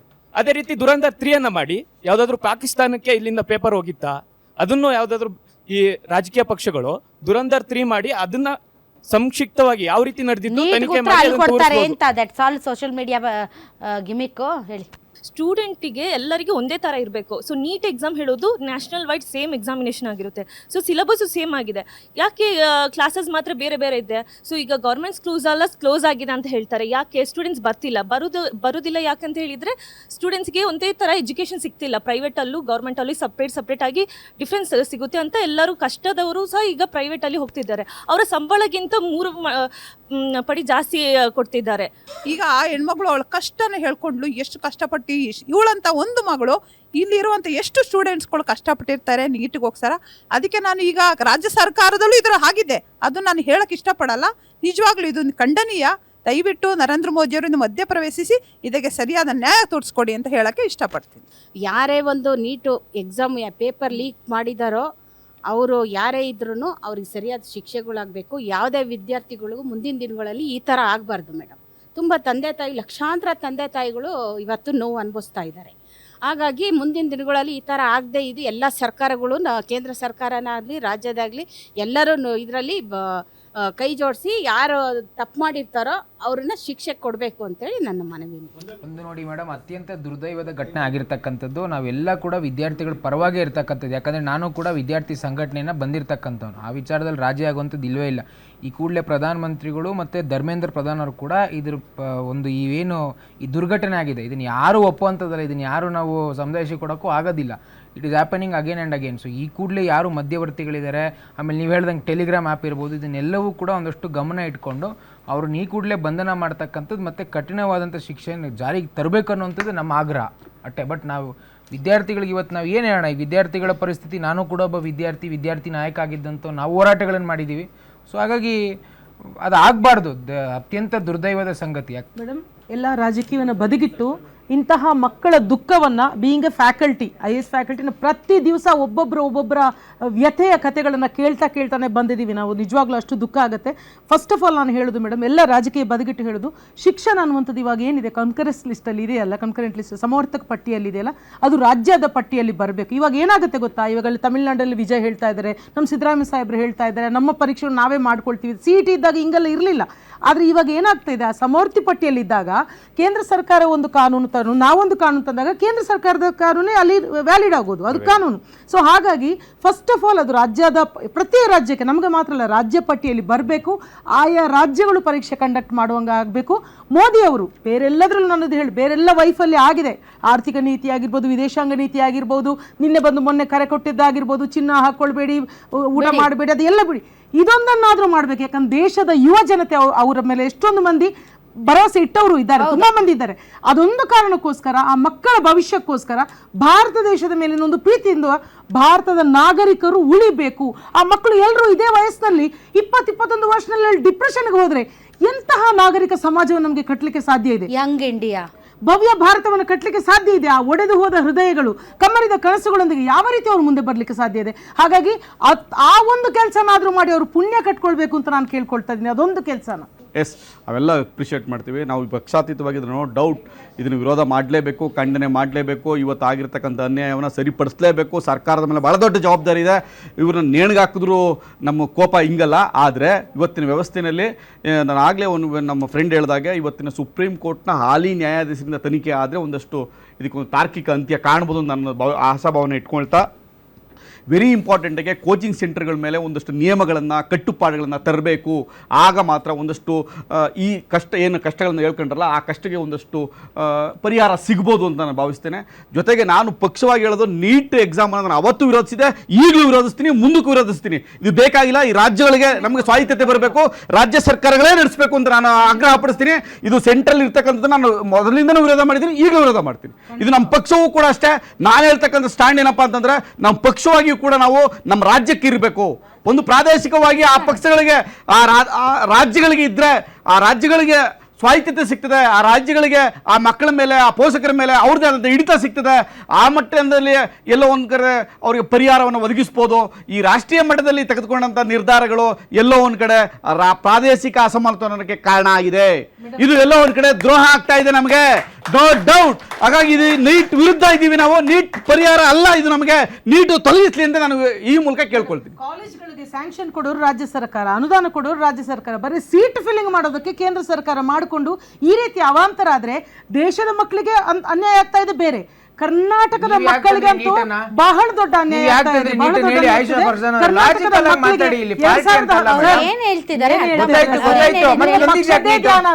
ಮಕ್ಕಳ ಭವಿಷ್ಯ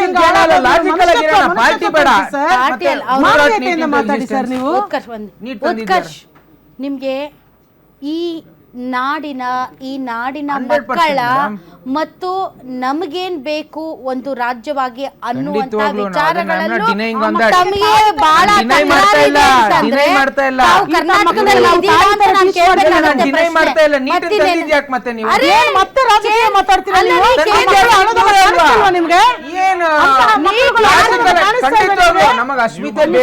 ನೀಟ್ ಯಾರು ನಿಮ್ಮ ಅಸಮರ್ಥತೆ ಕೇಳಿ. ಅಲ್ಲ, ನೀಟ್ ಯಾರು ನಡ್ಸತ್ ಸರ್? ಈಗ ನಾವು ನಡೆಸ್ತಾ ಇದೀವಿ, ಅದನ್ನೇ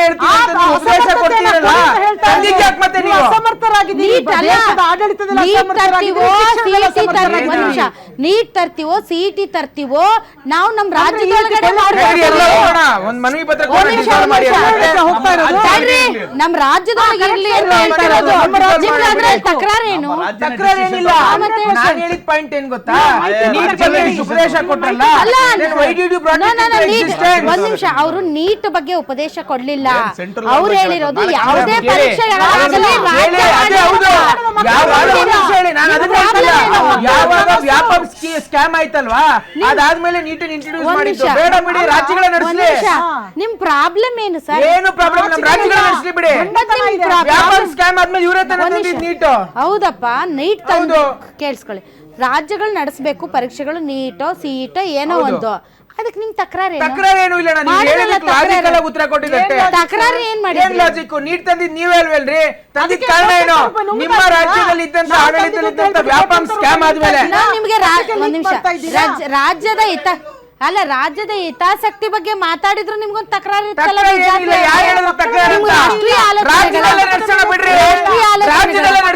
ಮೆಡಿಕಲ್ ಎಕ್ಸಾಮ್ ಅಂದ್ರೆ ಇಂಡಿಯನ್ ಕಾನ್ಸ್ಟಿಟ್ಯೂಷನ್ ಅಲ್ಲಿ 7th ಶೆಡ್ಯೂಲ್ ಅಲ್ಲಿ ಒಂದು ಹೆಲ್ತ್ ಇರ್ಬೋದು, ಎಜುಕೇಷನ್ ಇರ್ಬೋದು, ಅಗ್ರಿಕಲ್ಚರ್ ಇರ್ಬೋದು, ಪ್ರತಿಯೊಂದು 7th ಶೆಡ್ಯೂಲ್ ಅಲ್ಲಿ ಸೇರಿಕೊಂಡು ಕನ್ಕರೆಂಟ್ ಲಿಸ್ಟಲ್ಲಿ ಇದೆ. ಏನೇ ಆದರೂ ಸ್ಟೇಟ್ ಗೌರ್ಮೆಂಟ್ ಕೇಳಿದ್ರೆ ನನಗೆ ಬರಲ್ಲ, ಅವ್ರಿಗೂ ಸೆಂಟ್ರಲ್ ಗೌರ್ಮೆಂಟ್ ಅವ್ರಿಗೆ ಸಂಬಂಧಪಟ್ಟಿದ್ದು, ಅವ್ರು ಕೇಳಿದ್ರೆ ನನಗೆ ಬಂದಲ್ಲ, ಇವ್ರಿಗೆ ಸಂಬಂಧಪಟ್ಟಿದ್ದು ಅಂತ ಅಂದ್ಕೊಂಡು ಇವರಿಬ್ಬರ ಮಧ್ಯೆ ಯಾರು ಇದಾಗ್ತಿದ್ದಾರೆ, ಸಫರ್ ಆಗ್ತಿದ್ದಾರೆ ಅಂತಂದರೆ ಸಾಮಾನ್ಯ ಜನಗಳು ಇವತ್ತು ತೊಂದರೆ ಆಯ್ತು ಅಂತಂದರೆ ಒಬ್ಬ MLA ಒಬ್ಬ ಮಿನಿಸ್ಟರ್ಸ್ ಇರ್ಬೋದು, ಯಾವುದಾದ್ರೂ ಒಂದು ಪ್ರತಿಭಟನೆ ಮಾಡಿದಾರಾ, ಒಂದು ಹೋರಾಟ ಮಾಡಿದಾರಾ? ಏನೂ ಮಾಡಿಲ್ಲ. ಸಾಯಿದ್ರು. ಅವ್ರ ಪಾಪ ಹೇಳಿದ್ರು 2 ಲಕ್ಷ 3 ಲಕ್ಷ ಅಂತಂದ್ರು.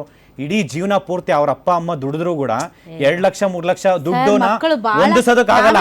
ಅದಕ್ಕೆ ಇವತ್ತು ಪರಿಸ್ಥಿತಿ ಏನಾಗಿದೆ ಅಂದ್ರೆ ಅವ್ರ ಹತ್ರ ಇರೋ 1 ಎಕರೆ 2 ಎಕರೆ ಜಮೀನ್ ಮಾರಿ ಇರೋಂಥ ಒಡವೆ ಖಾಲಿ ಎಲ್ಲ ಒತ್ತೆ ಇಟ್ಬಿಟ್ಟು ಆ ಮಕ್ಳಿಗೆ ಓದಿಸೋಂಥ ಪರಿಸ್ಥಿತಿ ಇರುತ್ತೆ.